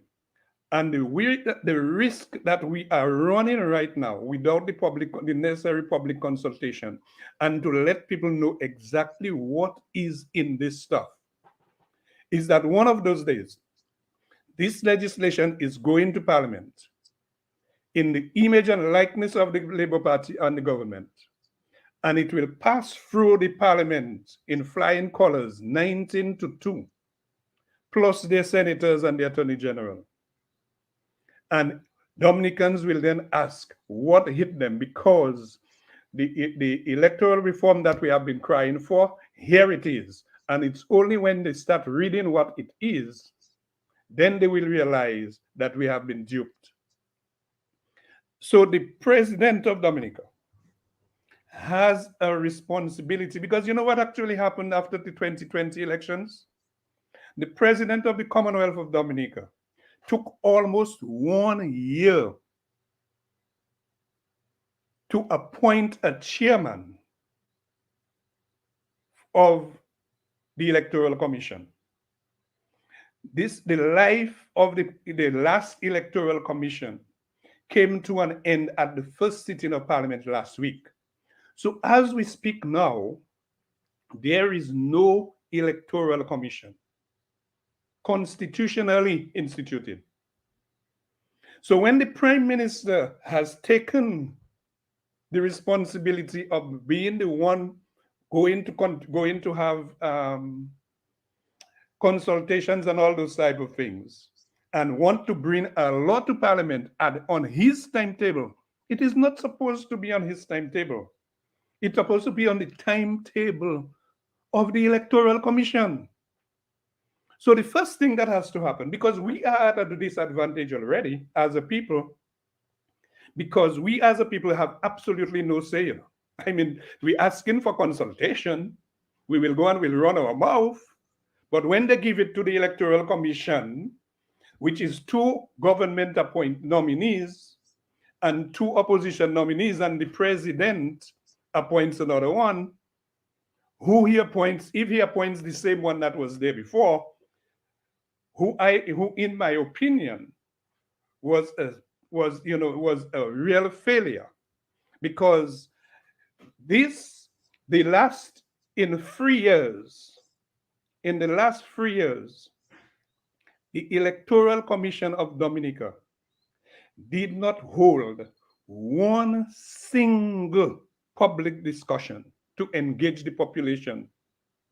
The only thing that they did in the last 3 years was to legitimize the elections that were held on the 6th of December 2022 by failing to tell the Prime Minister that we are not ready for elections. Because if the Electoral Commission had actually taken a principled position and said that we are not ready for, the Commission is not ready for elections, we are not prepared for elections, the president could have postponed the elections, to give the Electoral Commission time. This Electoral Commission did absolutely nothing in the last term. So their term came to an end on the 7th of February at the first sitting of Parliament. So as we sit now, there is no Electoral Commission in the Commonwealth of Dominica.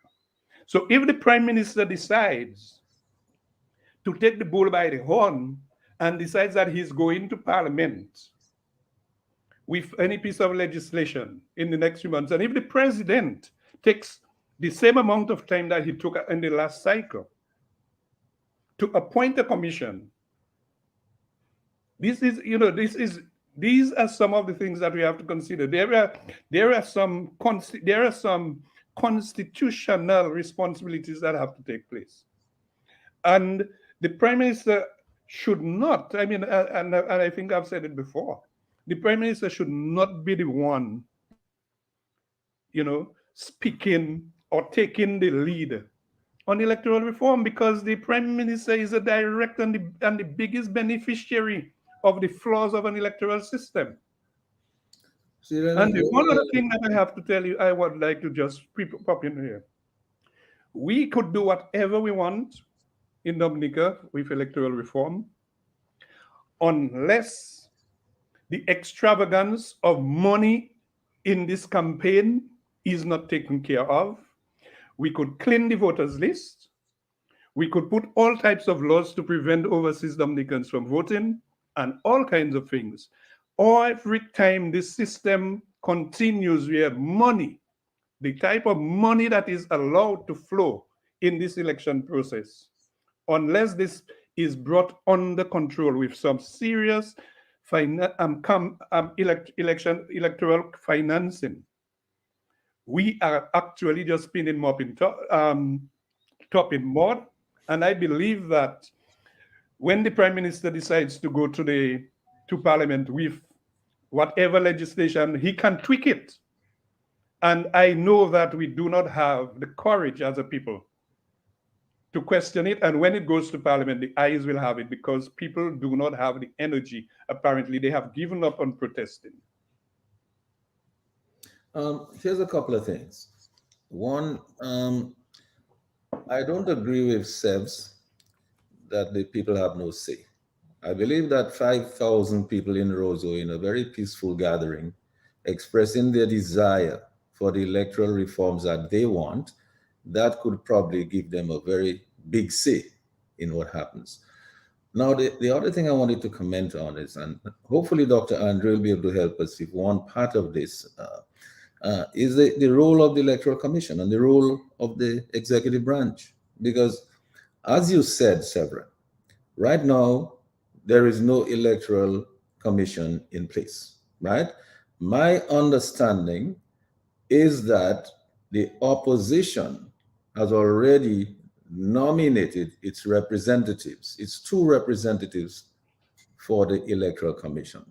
I am not aware at this time whether the Prime Minister has nominated the two representatives that he wishes to nominate. I'm not aware that he has done so.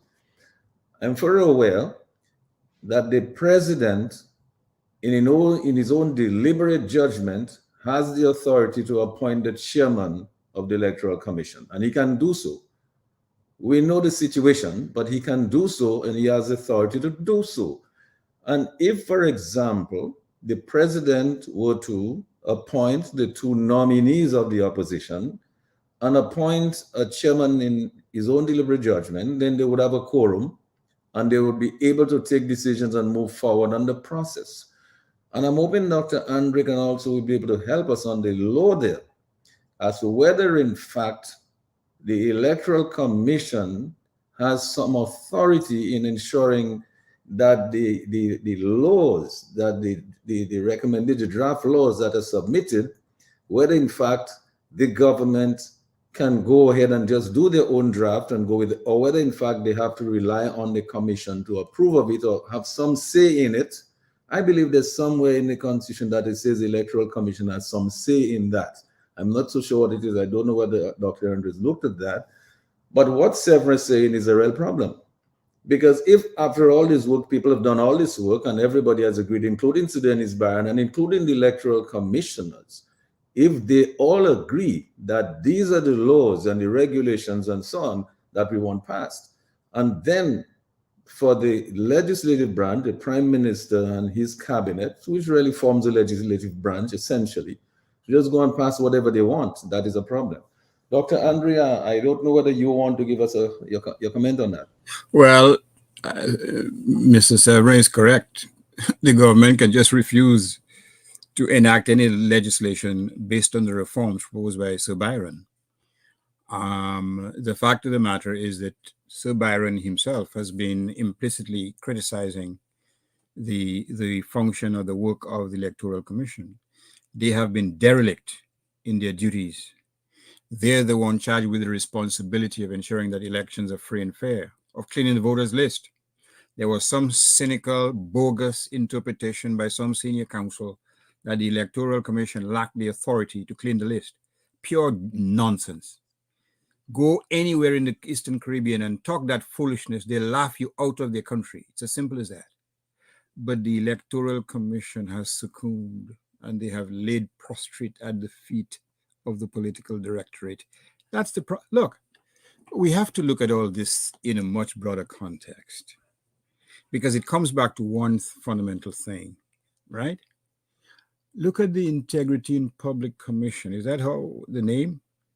And look at what happened to the chairperson when there was an announcement of investigating the wealth of our political leaders, politically speaking. What happened to him?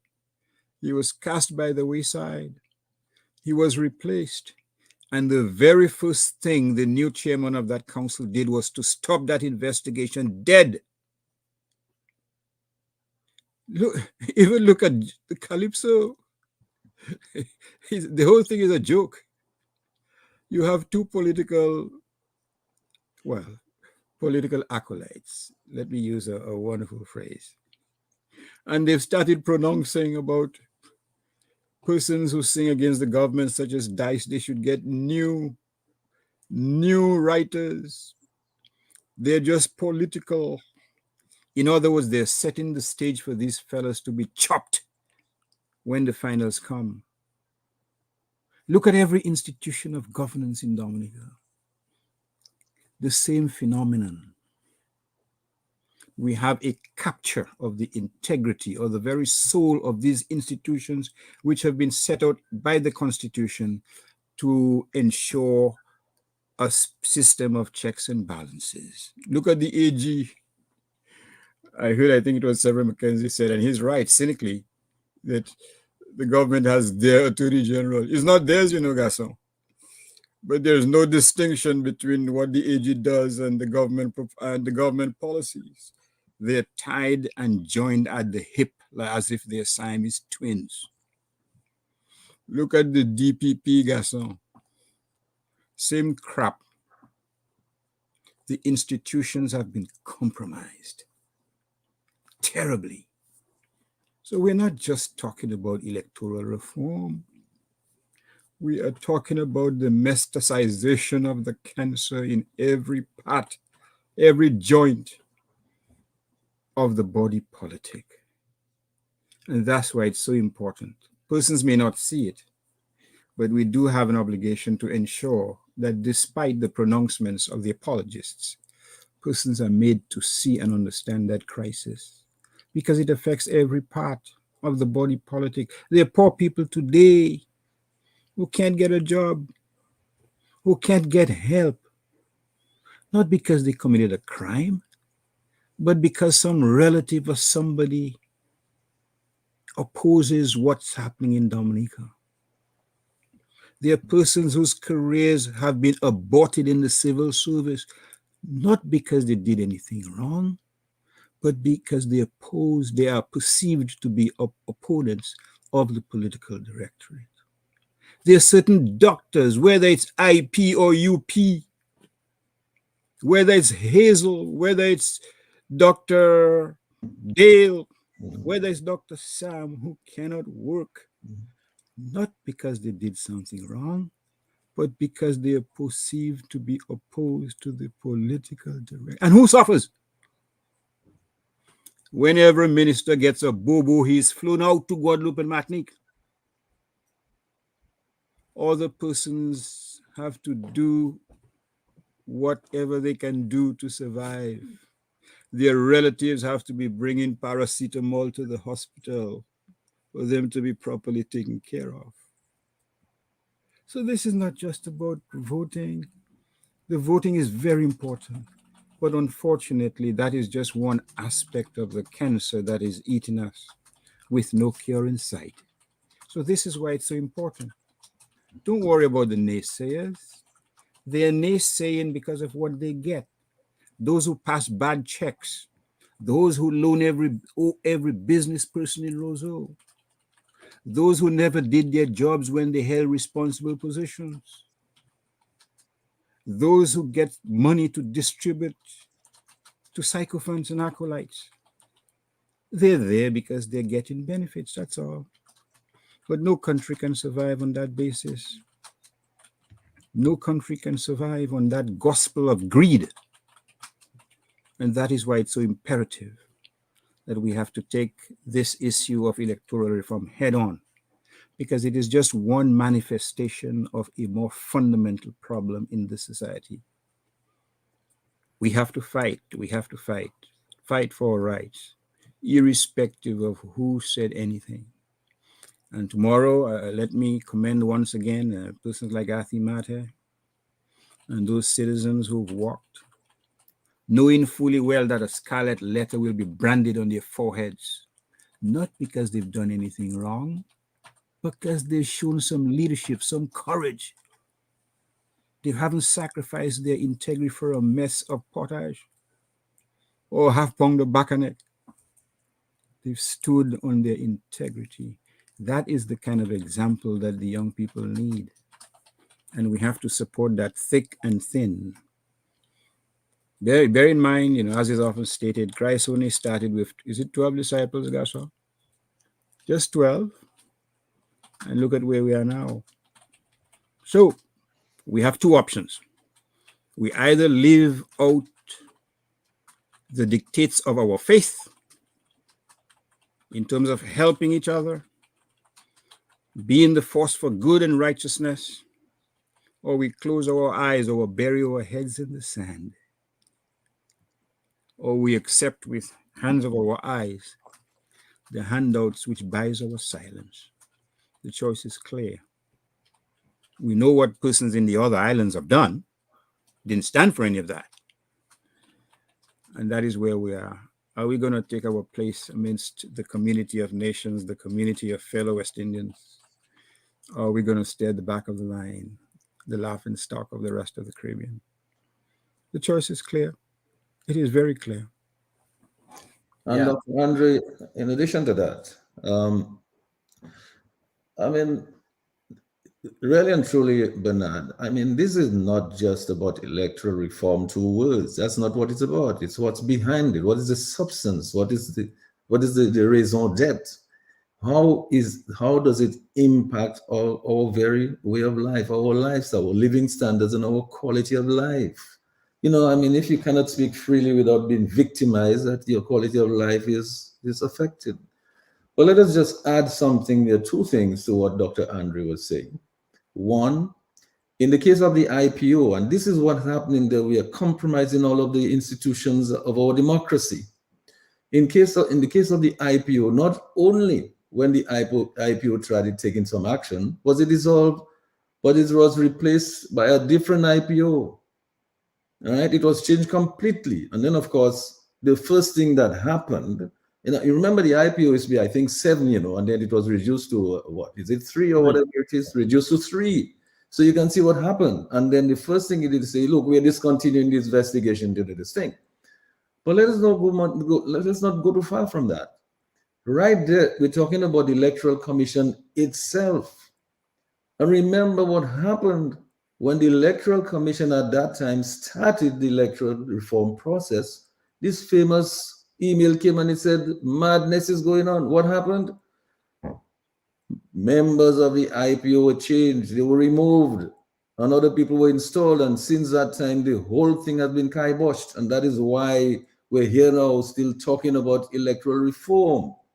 So this is nothing new. This is, in other words, this whole question of somebody pretending as though they really want electoral reform. They don't want electoral reform.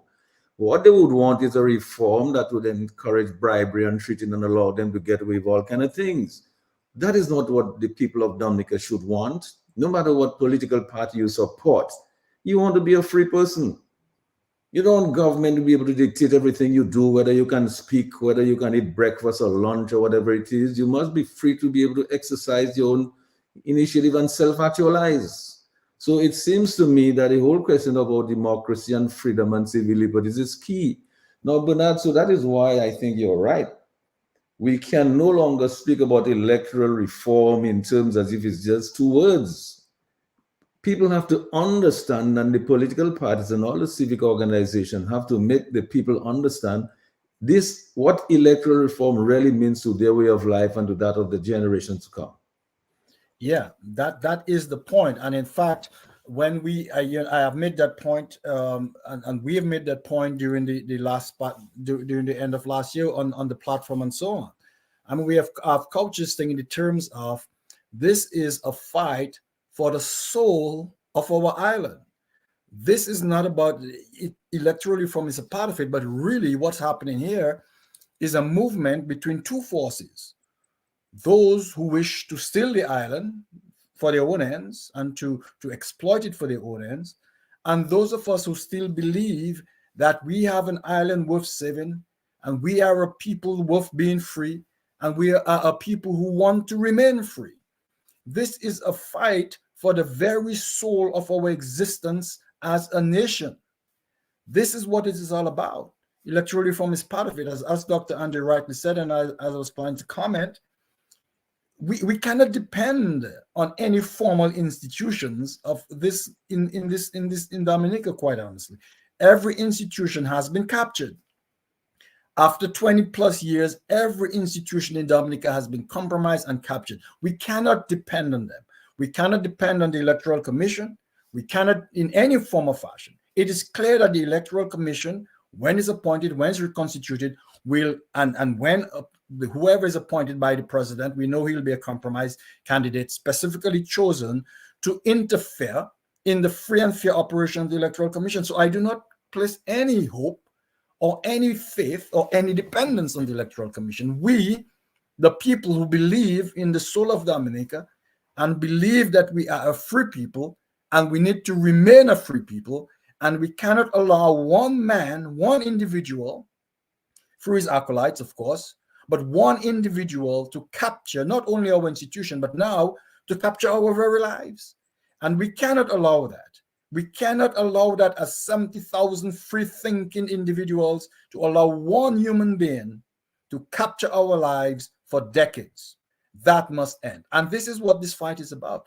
This is about a fight for the soul of Dominica, for the freedom of Dominicans, and we must keep putting it in those terms very clearly to the citizens, to ourselves, and to build the emotional energy on that basis. Because we are not going to just simply, security is not simply just going to give us what we want. We have to own that story.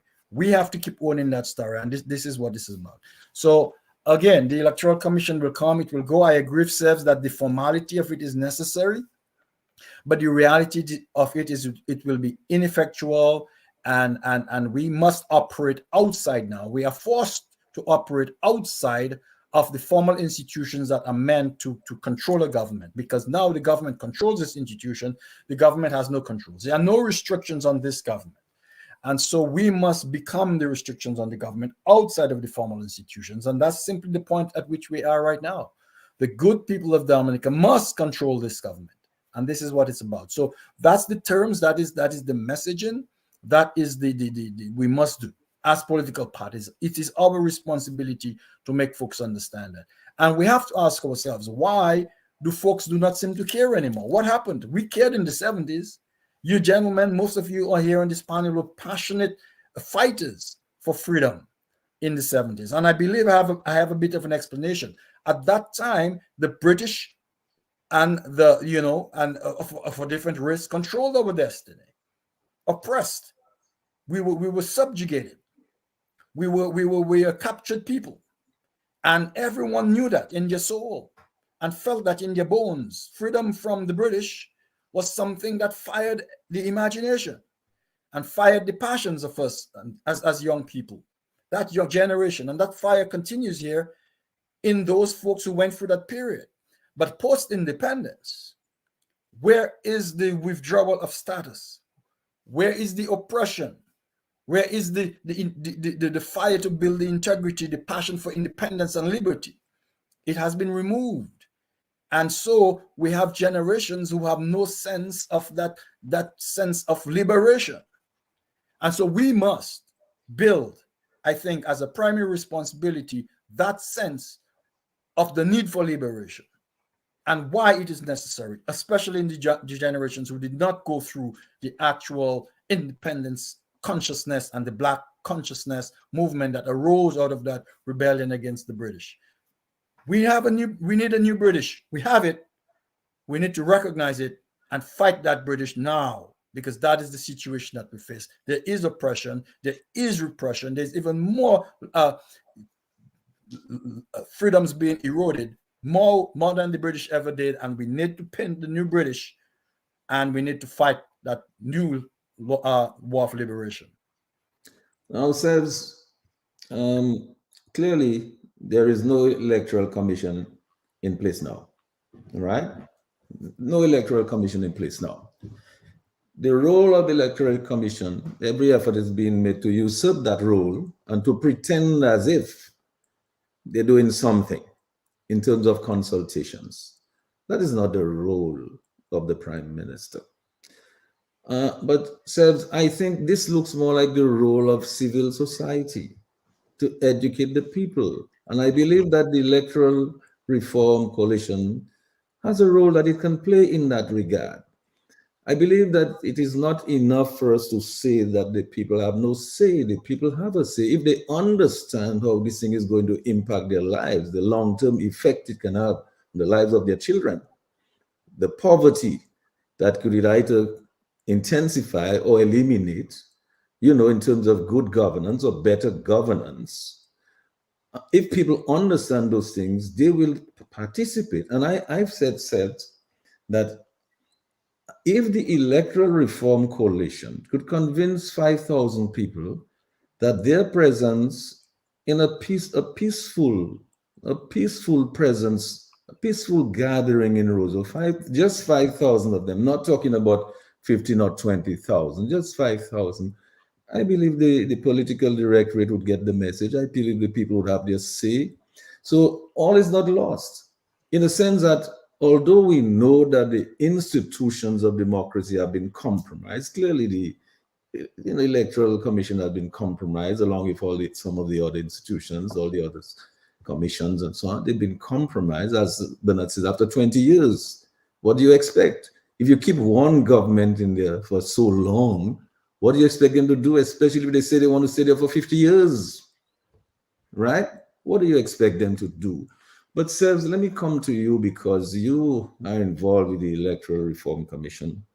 It seems to me that it has a role that it can play in bringing that level, the kind of information we're talking about tonight. The way Dr. Andre has dissected some of those laws and showed what they are and showed where their shortcomings are. And I believe a lot more work would have to be done on that in terms of providing that public information. And I believe that when Sir Byron comes out with the, I think, House of Assembly Election Act, which will contain the campaign finance laws and so on that he is considering, and all the, attendant laws and regulations, I believe there'll be more work for the Electoral Reform Coalition to also do it, educating the people. But I think when the people are fully informed and fully conversant with all the issues, how it's going to impact their lives, because it could either result in the continuation of bad government, or it could result in good and accountable governance. If they were to understand that, then I think clearly that people would be willing to gather in a peaceful way and express themselves and to make it clear what their desires are for good electoral reform. So your thoughts? We have Dominica has a serious problem, and we have to recognize that, because Bernard just mentioned, for example, the liberation move, the whole colonial aspect of it, the British master, the remnants of colonialism, and the situation, the reality of the situation is that the situation which exists in Dominica today, as it relates to electoral reform, is non-existent in any of the other CARICOM countries. So what makes Dominica so unique that a simple thing that is an accepted principle as good governance and and free and fair, and the concept of free and fair elections, that Dominica is the only country within CARICOM that is going through this process, to the extent that you go to some of the other Caribbean islands and they laugh at us. They laugh. I'm not too sure if you've been to the other Caribbean islands or spoken to Caribbean people recently. I mean, when you tell them what we in Dominica are fighting for, the liberation struggle for Dominica, what we are doing in 2023, they cannot believe it. They just cannot understand. This is what this, to be honest, I was speaking to some people from some of the Caribbean islands recently.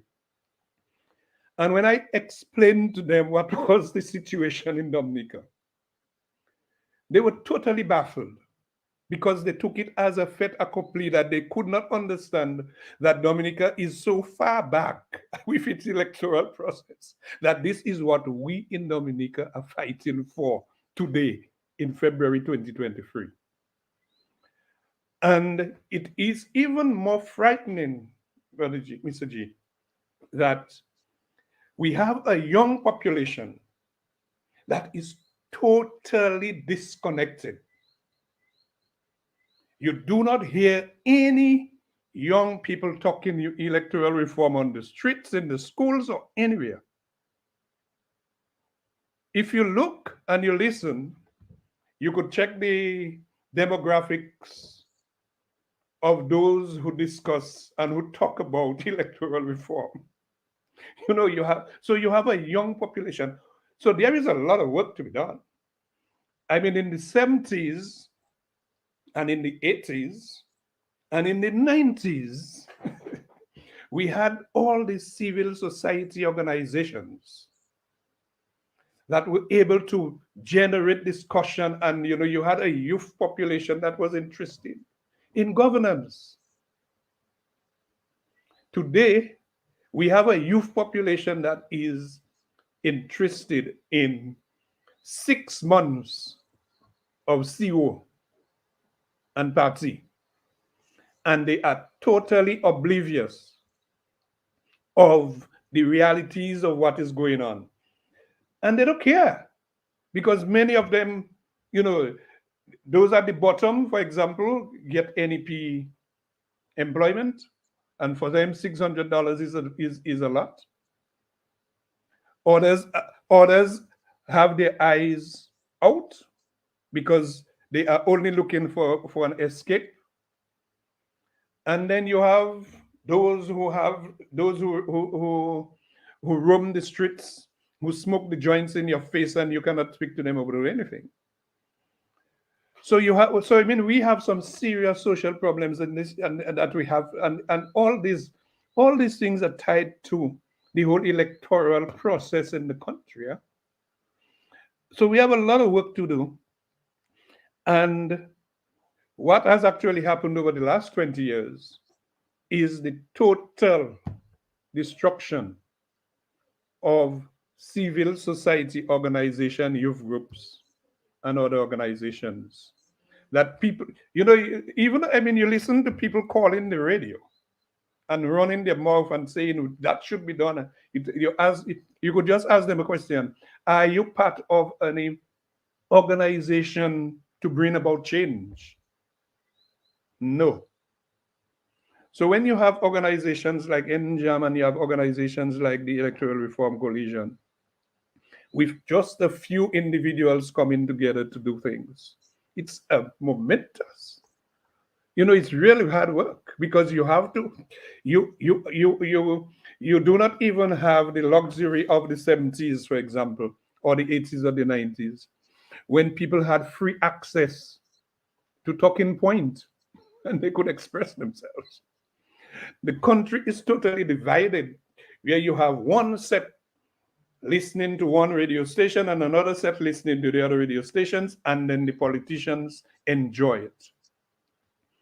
How do you get 5,000 people on the street? To be honest, it can only happen with a complete paradigm shift in terms of educating the people using all types of media. I mean, look at what we have at our disposal. We've got social media at our disposal. When last you went on any social media platform for you to see a notification, electoral reform now? Not even that we use. So there is a lot of work to be done, and it has to start with bringing people together in sober discussions with the absence of the partisan lines, because what the electoral process, reform process that actually this disintegrated to is, if you are in support of the government, you are automatically against the electoral reform process. And if you are in support of the opposition, you are for. So you find that there is a great divide along party lines for the electoral reform issue in Dominica. And this is what is killing the whole process. People are not realizing that when the electoral reform has no colors, or should have no colors. Because if we have proper electoral legislation, electoral laws in the country, it is supposed to be for our benefit and the benefit of our children and our children's children. But this is not the case. But I believe that NJAM and the Electoral Reform Coalition has to do some work.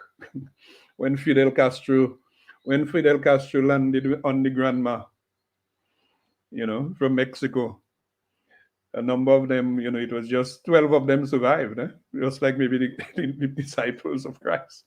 Just a handful of them survived, and they were able to persuade the Cuban people to be victorious with the Cuban Revolution. But I could tell you, as it is now, it has a lot of work to be done, and I believe the work has to be done at all levels, but specifically we have to be able to target the youth. And because it is not favorable for the administration, you do not even have electoral reform being discussed in the schools. These are areas that you have to start getting those things going. And we have to, and I'm hoping that in the next few months, I heard the Prime Minister is talking about holding consultations. Of course, the Prime Minister can hold consultations, and I'm hoping that people from the opposition who are in favor of electoral reform will go to those consultations that the Prime Minister intends to conduct, and then raise their views and take control of the situation and bring the discussion to life. Because some people just, I know tonight, for example, we are speaking to a specific audience. The other audience isn't listening at all. And how do we bridge that gap? How do we get the information so that people can start listening and we can have discussions? I would like to see one of those nights, Saji, that we have somebody as red as red can be on your program, and to be objective and to be able to have a sober discussion. But without this type of things, I have to tell you, Sebs, I have to tell you, I would love to do that. As a matter of fact, now that you've mentioned it, I will make an effort to have that right away next time. But sometimes, again, that's because you speak about the political divide. Sometimes people are afraid to come. The other time we had a program, you remember, it was called The Other Side? That happened, and where is it now? So here's the thing, Dr. Andre, as we start to wind down, let us remind ourselves, in spite of what Severin McKenzie is telling us, very rightfully so, let us remind ourselves that the opposition had 16,000 votes. at one of the elections, something like that. If the opposition cannot find 5,000 people to come out there and to express their desires for electoral reform, then who can? So I'm saying that the opposition parties have a role to play because they have influence on their supporters. After all, they're the people who are able, better than you and I, to win friends and influence people. So it seems to me, just if 5,000 people, if the coalition can work with the opposition groups, and they can influence 5,000 of their supporters to come out in a peaceful thing, gathering and express their desires for true electoral reform, I think the political directorate would have to listen, Dr. Andre. Yeah, absolutely. And let us remember the old adage that you don't win, or you win people, or you win more people with honey. Well, you can win many of them with black pudding too, but honey as opposed to vinegar. I think there has to be perhaps a repackaging of the message to win a greater number of souls to the cause of freedom, of integrity and honesty, and free and fair elections, and a free and fair and a democratic society. I think the message has to be repackaged.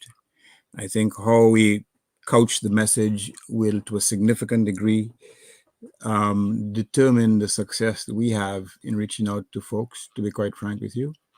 And although many of us, understandably, are frustrated by the fact that many folk maintain their silence or are fearful of taking to the streets, let us always remember that the poorest among us, they have a lot to lose, because there's a vindictiveness that confronts them at every turn. And many of them subside on whether it's $600 or $1,000 or $1,200 a month, with children to feed, children to send to school, expensive food, and so on. We have to bear that in mind when we speak to folks about trying to make them see what is more fundamental and important in their lives. Long-term change, as opposed to a brown paper bag with, well, whatever it's in that bag, I don't know. I'll reserve my comments. So we have to probably revisit how we package the message. We have to make people understand that there's an urgency of now, to borrow a phrase from Martin Luther King, that speaks eloquently to us, that tell us that, look, we only have so much time to fix this thing, to set the ship of sail, to make it upright, to work in our favor. We cannot lament the fact that if we don't do that, we will end up in some type of autocratic society. Nous là, déjà, we're there. And the question is, to what extent are we prepared to salvage a little modicum of decency, a little modicum of pride, a little modicum of independence, to decide or to show the world that, look, that our future is much more important than a sack of potatoes, or a pound of brown sugar, or some handouts from some business establishments in Roseau, because inevitably it will run out.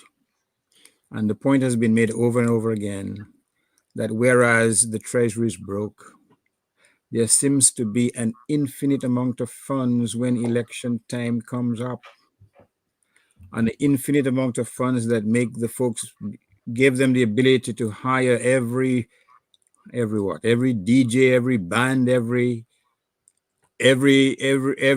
so-called religious singer, whether from Nigeria or otherwise, who despite their faith, they have no problems grabbing the massive sums of money that are placed into their hands. And they said, oh, how nice a God that we have, who would bestow such unwarranted wealth on us. So what we have is a bastardization of every tenet of the Bible in this march towards autocracy. So yes, we have to be fearful, and we have to look deeper, just as our brothers and sisters in the rest of the Caribbean have had occasion to look deeper and to make decisions for their own benefit and for their children's benefit. That is where we have to be as a people, quite frankly. We're not there yet, but I'm still hoping that we will get there, despite the fact that everything looks so gloomy and bleak. There has to be a point where we will rise. We will rise in the best traditions of Maya Angelou. And we will realize, as the Bible itself tells us, that simply praying without good works ain't gonna cut it. That's just an excuse. It's a cop-out. So we have to support each other. And even those who don't necessarily support us, we just have to say, you know what? Everybody needs a certain amount of time to come to the realization that there is meaning. There is meaning in those words that we hold so dear. And we have to see the promised land at some point. And the promised land is here, or should I say in Dominica. We cannot just aim for the promised land in terms of the celestial place that awaits us. We have to build it here. That's why we are told that whatever you do to your brothers, that you do unto me. The chain is as strong as its weakest link. We have to fight this thing together. That's the only solution. The buck stops with us. If we don't accept that, then we are doomed. And so be it. It is what it is. But it doesn't have to be that way. We have the capacity to rise. I'm not talking about baking foot powder. I'm talking about the inner strength, the little king and queens within us have the ability to take us to the next level. And we have to summon every strength that we have to make sure that that little deity within us is given the sustenance to help us in this struggle. That's all I have to say. And let us remind ourselves, Bernard. Let's remind ourselves again. You remember that little thing called no law, no constitution? You remember that? Of course, yes. Right. And you are aware, in fact, that we have no electoral commission in existence now. But we know that the Constitution provides that there must be an electoral commission to do the work that is supposed to be going on now. There must be. And that the executive branch must take the necessary legislation to Parliament so that it allows the enabling environment, legal and regulatory framework for the commission to do its work, like the voter ID cards and registration and so on. It must. That's what the Constitution says. It provides for that.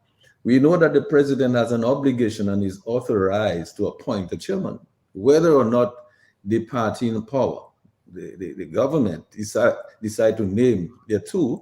The president, in his own deliberate judgment, has the obligation to appoint a chairperson, and along with the other two opposition senators that have already been nominated, appoint them and have a quorum so that the business of the country in terms of elections and the electoral reforms and so on can take place.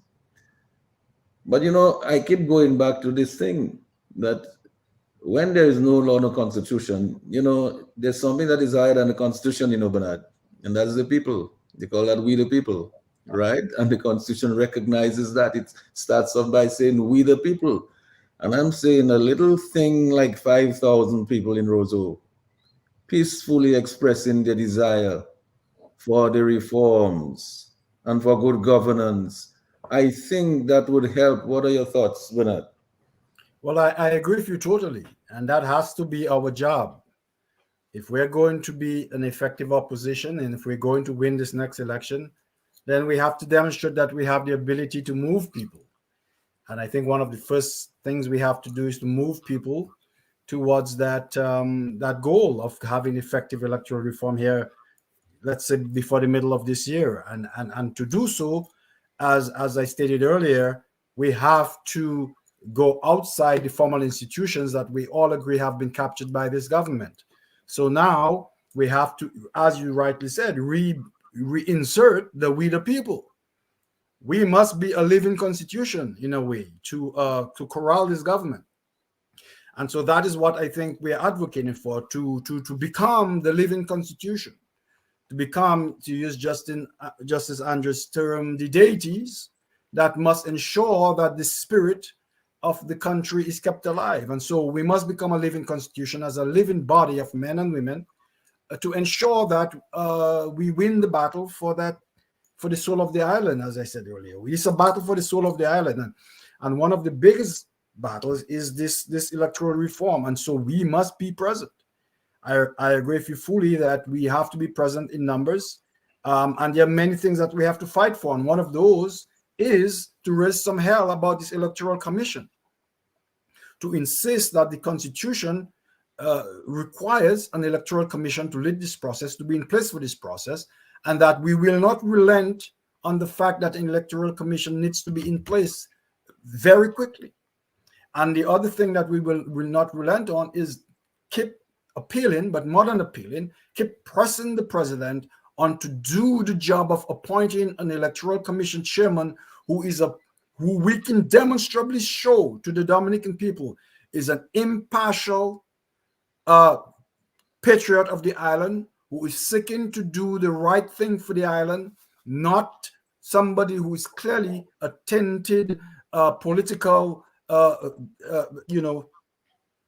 appointee, a clear political operative. We are pressing on the prime minister when he comes to that decision. We will raise the hell we need to do, and to keep the conversation going, that appointment has to be somebody that is an upstanding Dominican citizen that we can all rally around, and that hell we must bring to the people as well.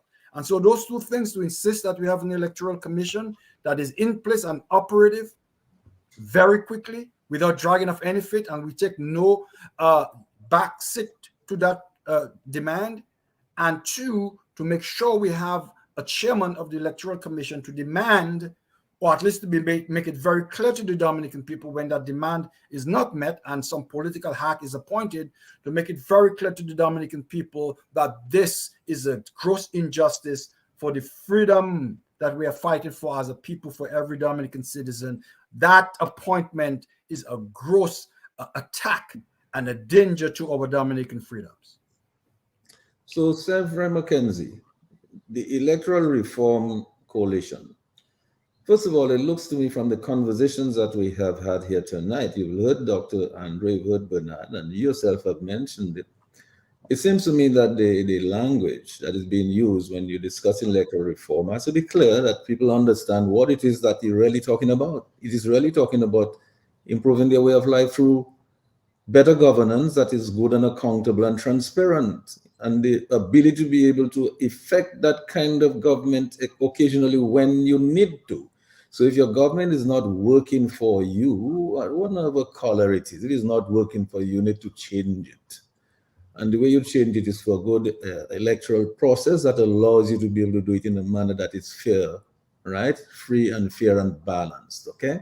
So it seems to me, Sevs, that the Electoral Reform Coalition has some work to do to ensure that the message goes across that, listen, this thing has to be fair, balanced, but what you're really doing is for is to get good and accountable government that is going to help to improve your standard of living and your quality of life, and that of the future generations to come. Your thoughts, Sebs? Yes, Mr. G. The message has, I do not believe that we have been successful in the message on electoral reform in terms of attracting both sides of the aisle.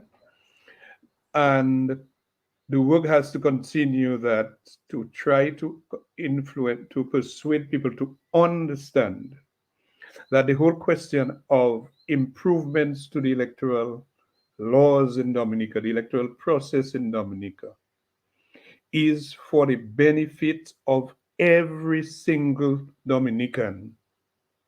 Whether you are enjoying the privileges of the party in power now, or whether you or whether you are not enjoying it, because it is cyclical. Things will change. One of those days, those who are in power will be on the opposition side. Maybe it might take 50 years. Maybe some of us might not be there. But our children may very well condemn us for not having fought for it, or allowing them to have this type of legacy of this type of system that we left for them. And this is why, personally, that I feel that I have an obligation to still. I am not partisan at all. I do not support any political party. I do not support any political party at this stage in my life. I think I can survive without a political party. But I am very much concerned.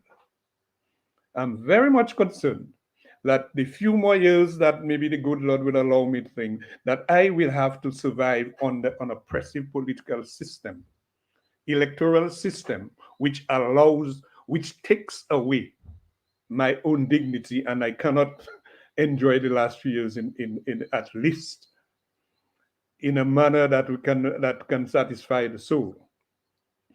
So I believe that the Electoral Commission, and I'll come back to them again, they may be our last hope in this thing is for the members of the opposition who are appointed on the Electoral Commission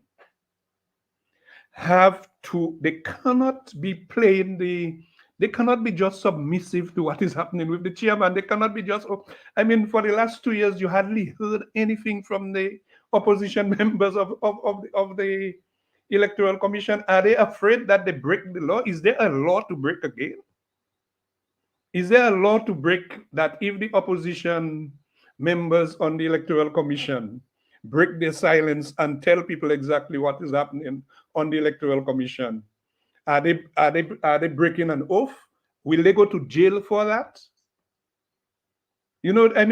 Things have to change, because whereas you have the small civil society groups, the NJAM, and you have the Electoral Reform Coalition, which is really basically made of a few individuals who have to survive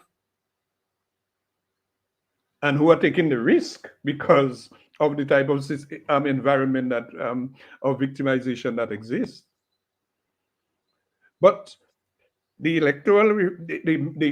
opposition commissioners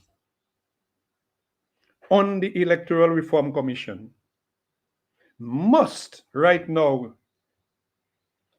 as soon as they're appointed, take the bull by the horn. And even if the chairman and the two others are thinking, they have to bring the information to the public, and they have to use what influence, because with this thing right now, there is no breaking of law that when it comes to letting the people know what has to be done. The commission, the opposition commissioners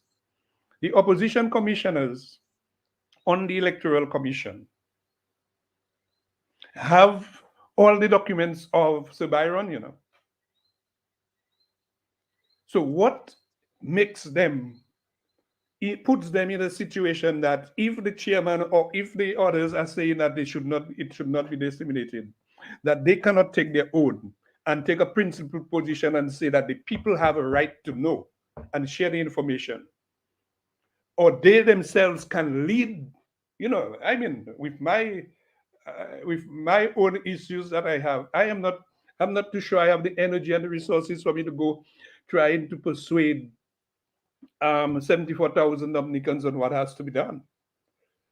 Those guys who are taking up the oath as opposition representatives on the Electoral Commission, I think in this cycle they have to step up. They have to step up. It cannot be they cannot be hiding. They cannot hide behind.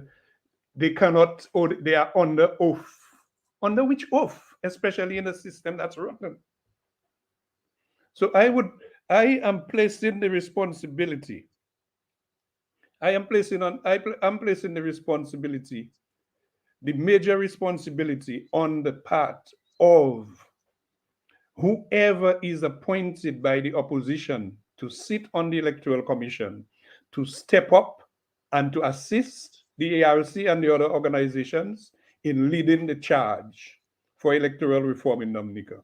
Because this is the only way. You cannot have those fellows hiding and being quiet and being silent and that kind of thing. So I think your point is well made, but I think even before you get to the persons who may be appointed as the commissioners, I think the pressure has to be put on the opposition, the parties, and the independent people who are now forming the opposition in parliament. If they find that their nominees, there's undue delays in the president appointing the nominees, they need to step up and say something about that. Because it seems to me if you've already gone through the process of meeting all of the requirements and the conditionalities that you had to meet by law to appoint your people, to nominate your people, and there is undue delay in your people becoming appointed for whatever reason, clandestine or otherwise, I think the opposition parties, the independent groups and so on should now make themselves clear that they want some action from the president, they want the people to be nominated. They have to look at the law, look at the process and ask for them to be nominated so that the business, and then put the pressure on the president as well to appoint an independent chairperson so that the business of the electoral commission can continue once it's duly constituted. Then, of course, the onus will be on the prime minister to nominate his appointees. I don't think the president needs to wait on that before he should be able to go ahead, as far as I know of the law. So, Sebs, thank you for, as we're winding down, I'll accept this as your final comments here. But Bernard, in terms of going forward, do you see the role? Let me make a quick point there. My thing to the guys who are going to be on the commission, they should, as soon as they think, they should start engaging the people. Period. Because they're being paid for it. Right, but until such time as they're appointed, I think whoever wishes them to be appointed should ensure they make enough noise to get them appointed as soon as possible so that they can function, so they can help the electoral reform coalition. But Bernard, do you see a role then for the political parties and the opposition groups and the independent candidates who form the opposition now in parliament? Do you see a role for them to begin agitating to ensure that there is no deliberate attempt to thwart the work of the Electoral Commission by not appointing the people who they have nominated? Yeah, not only do I see a role for them, I think they have to take the lead. We have to take the lead on this. We have to own this process. We have to drive this process. We have to be the leading voice on this process. And we have to manage this to the outcomes that we desire. I think we represent not just ourselves, we represent the hopes and aspirations of all Dominicans who wish for a more fruitful and prosperous future. It's a sacred duty. And so not only is there a role for that, I think we absolutely have to double down, do the work, put the energy in, get the enthusiasm up even when it lags, and be the leading proponents to represent free Dominicans in ensuring that we get electoral, at least movement to an electoral reform that is comparable to the rest of the world. And I would say we have to keep pressing to get an electoral system that is the envy of the world. And so, yes, absolutely, there is every role to be played by the political, well, I call it the united opposition, not just political parties, but civic organizations, and every Dominican who's interested in living a better life on Ireland. Again, it is a movement, a fight between those who want a prosperous, fair, generous Dominica and those who wish to exploit Dominica. It's two parallel rivers running here, and we have to represent the good guys and make sure we get the outcomes that we have to fight for, the outcomes that we want. It's as simple as that. Thank you so much for that, Bernard.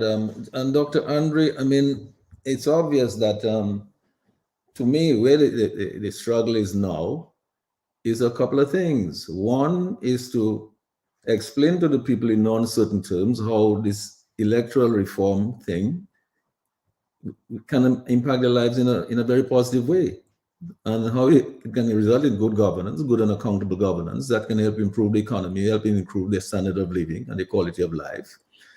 But I think also it is important for us to understand that the stage where we're at now, there seems to be, and I get a sense, although I'm hearing people in the political direct say, no, we want electoral reform, we're ready to go, and it's them not keeping us back now, and I hope they don't pontificate when it comes to when I decide I'm going to parliament and I'm going to do this and I'm going to do that, that they will stand in my way. Dr. Andre, it is the Electoral Commission that has the authority, not the people saying I this, I that, and I that. And then it seems to me, as we're saying, if the Electoral Commission is not duly constituted and is not functional, how are we going to make progress? So it seems to me I'm putting the onus tonight on all of the political parties and the civic organizations to put the pressure now on the president to install the Electoral Commission so it can do its work, so that the business of electoral reform can continue. So that Sir Dennis Byron has a group to report to, the official, group to report to, that's the commission, so that the work can continue. And then when the people have consulted, in depth with all the new recommendations for the reforms, the laws, whether it's campaign finance or otherwise, whether it's registration process, whether it's residency, whatever it is, once the people have approved through the consultative process that Mr. McKenzie has been recommended, then it appears to me, Dr. Andre, that what needs to happen is that the people must now put some pressure on our president to explain to him the urgency of establishing and constituting this electoral commission, and so that it can do its work to have free and fair elections in the first quarter of 2024. Well, you're absolutely correct. And probably this is as good a time as any to put pressure on the president, because after all, we're in the Calypso season. And wasn't there a famous Calypso years ago, marry the girl, and lo and behold, like a miracle from heaven, the girl was married, so to speak. So we have to trust the power of the wood. We also have to trust the power of the people. And it is they who hold their destiny in their own hands. Yes, we need the leaders to step up, but it is a fight which does not necessarily belong to the leaders. But you do need leaders. You do need leaders to set the agenda. But the individual persons must realize their own leadership potential in playing their role, in convincing one or two of their friends that this is important, that this is a crisis. This affects our very existence. Think of a future. Think of a future where you have a free and fair election system, you have a properly functioning Dominica. Think of the hordes of Dominicans who would be more willing to come down. Think of many of those who will be more willing to build edifices, to hire Dominicans, to generate economic activity, not just to buy a glass of grape produce at the bayfront and go back on the ship, but to spend hundreds and thousands of dollars because they feel welcome in their own place, and they feel to give back because that's what they want. They don't want to come and take somebody's job. They just want to be able to come back in the ancestral land and feel welcome and enjoy what many of us take for granted. You can only have that state of affairs if you have a sense that everything is well in the state of Denmark, that the medical services are working properly, that the banks are working properly, that you are not stiffed in the market, that if you get sick, you don't have to go Guadeloupe or ask a relative to send some paracetamol for you or other medical needs that you may have. Just think about the effects, the multiplier effects, if we live in a proper functioning Dominica, where you don't have to be afraid of being victimized. You don't have to be afraid of being ostracized or persecuted or maligned because you are courageous to express your own views. That is what they fear. They fear the existence of a proper functioning state. a state where the people don't have to beg them for a penny, beg them for a brown paper bag in the middle of the night. That's what they're afraid of. They're afraid of people being independent, people having dreams and aspirations, people who know that by the sweat of their brow they can eat bread. That's the reality that they're afraid of. So when they go on radio stations pontificating, why is it that those who pontificate are those who owe people money, those who deliver bad checks, those who cannot fend for themselves, if not because of this insidious patronage, if not being placed the typical or the proverbial square pegs in wrong holes? They want that to persist. They want that to continue because they are unlawfully and they are immorally benefiting from that state of affairs. And that is why it's so important, the work that these panelists do, this radio station does, what Lambie does, and Schumann does, and others do by calling the station and expressing their views, because their cause is right. And might does not establish right. That is the significance that we have to take from all our biblical teachings, from all our moral teachings. And that is why we must take strength in the examples being set by persons who otherwise we will look down upon because they lack status. Many of them, in any way. Many of them are showing the path, the way, the light, while those of us who regard ourselves as educated and privileged, we hide in little castles, not only within our own skin, but within our own homes. But there is hope, and there is hope. And as long as we have a breath of air or oxygen, as long as we can speak, there is hope. And that's how I see it. There is hope. Well, thanks for that, Dr. Andre. And as in closing, here's what I would say, that notwithstanding all of the obstructionism that we've seen over the last years, the obstructionism towards electoral reforms that could result in free and fair elections that could translate into good governance, good and accountable and transparent governance, I think all is not lost. Because there is a process taking place now. We're talking about it. Other people are taking part in it. I mean, the numbers will grow as people understand the impact of this thing on their lives and the lives of future generations. But I take solace in the fact that all is not lost, because when I listen to voices like Thompson Fontaine and Bernard Ito, they song the economics that can impact people's lives. They're talking about things like the knowledge industries that the youth are excited about, because it can provide so much of a better living standard and quality of life for them, and they can stay right there at home and work for any corporation in the world. I think I'm very hopeful when I listen to these leaders that we are on the verge of a paradigm shift, if only we can succeed in getting what it is that all of the other islands in the Caribbean already have and take for granted, this thing called electoral reform, so that we can have free and fair elections, and so that we can feel that we have the power as a people to change our government when it is not functioning for us. Right? There's nothing wrong with changing a government from time to time. That's what countries do in a democracy. We should do it too. We cannot sit there and say, okay, somebody, give them a break, let them stay there for 50 years. That don't make sense. If it is not working for you, change it and give them a chance to come back. What they say, wheel and come again.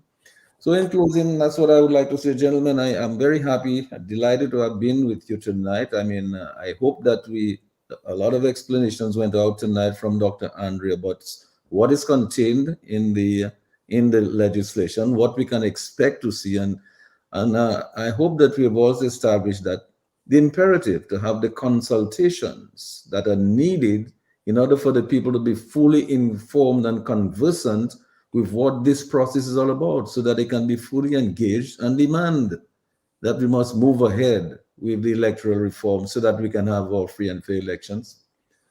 And I'm also encouraged when I listen to Bernard. I mean, I think people like Bernard and Thompson, to me, they represent the future because they are the politicians now that are interested in forming a government to create a new direction for the economy of the country. And it is very heartening to hear when I listen to them, I listen to Bernard and I listen to Thompson and all the other young leaders that are coming forward. I think the future is bright.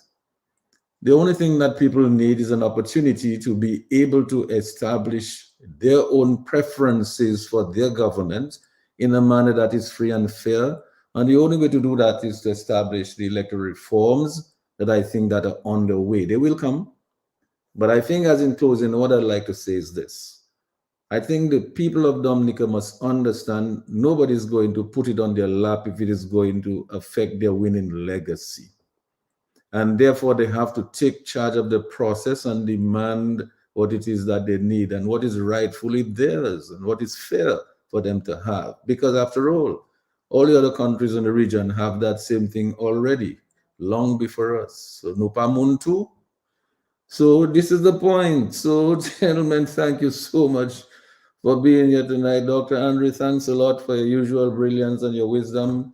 Sevs, thank you for explaining so much to us. And I really want to encourage you to don't give up.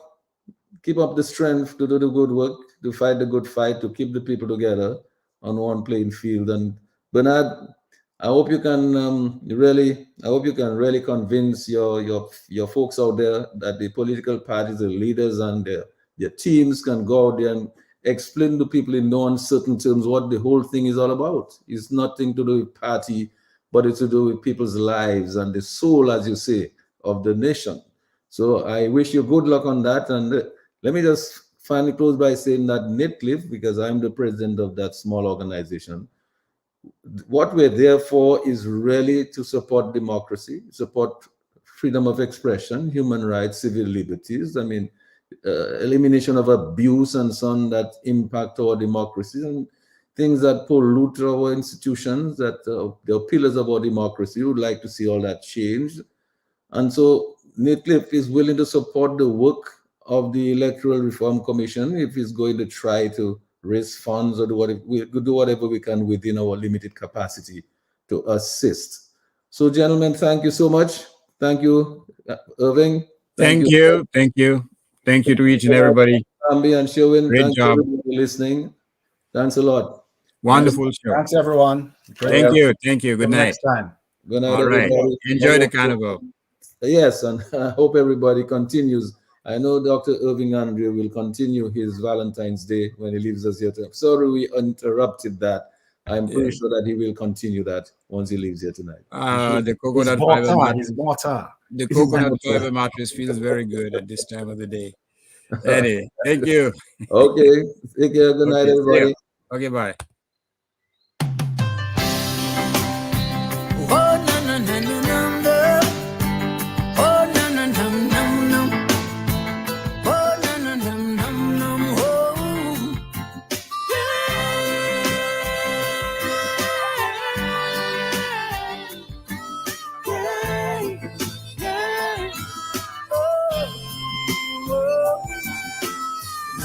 Out my window, and I'm thinking of tomorrow, and I'm wondering what the future will be.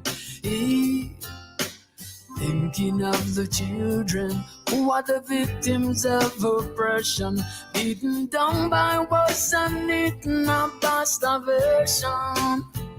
I'm saying, when this ugly will be over, and the children can go out and play, I wanna see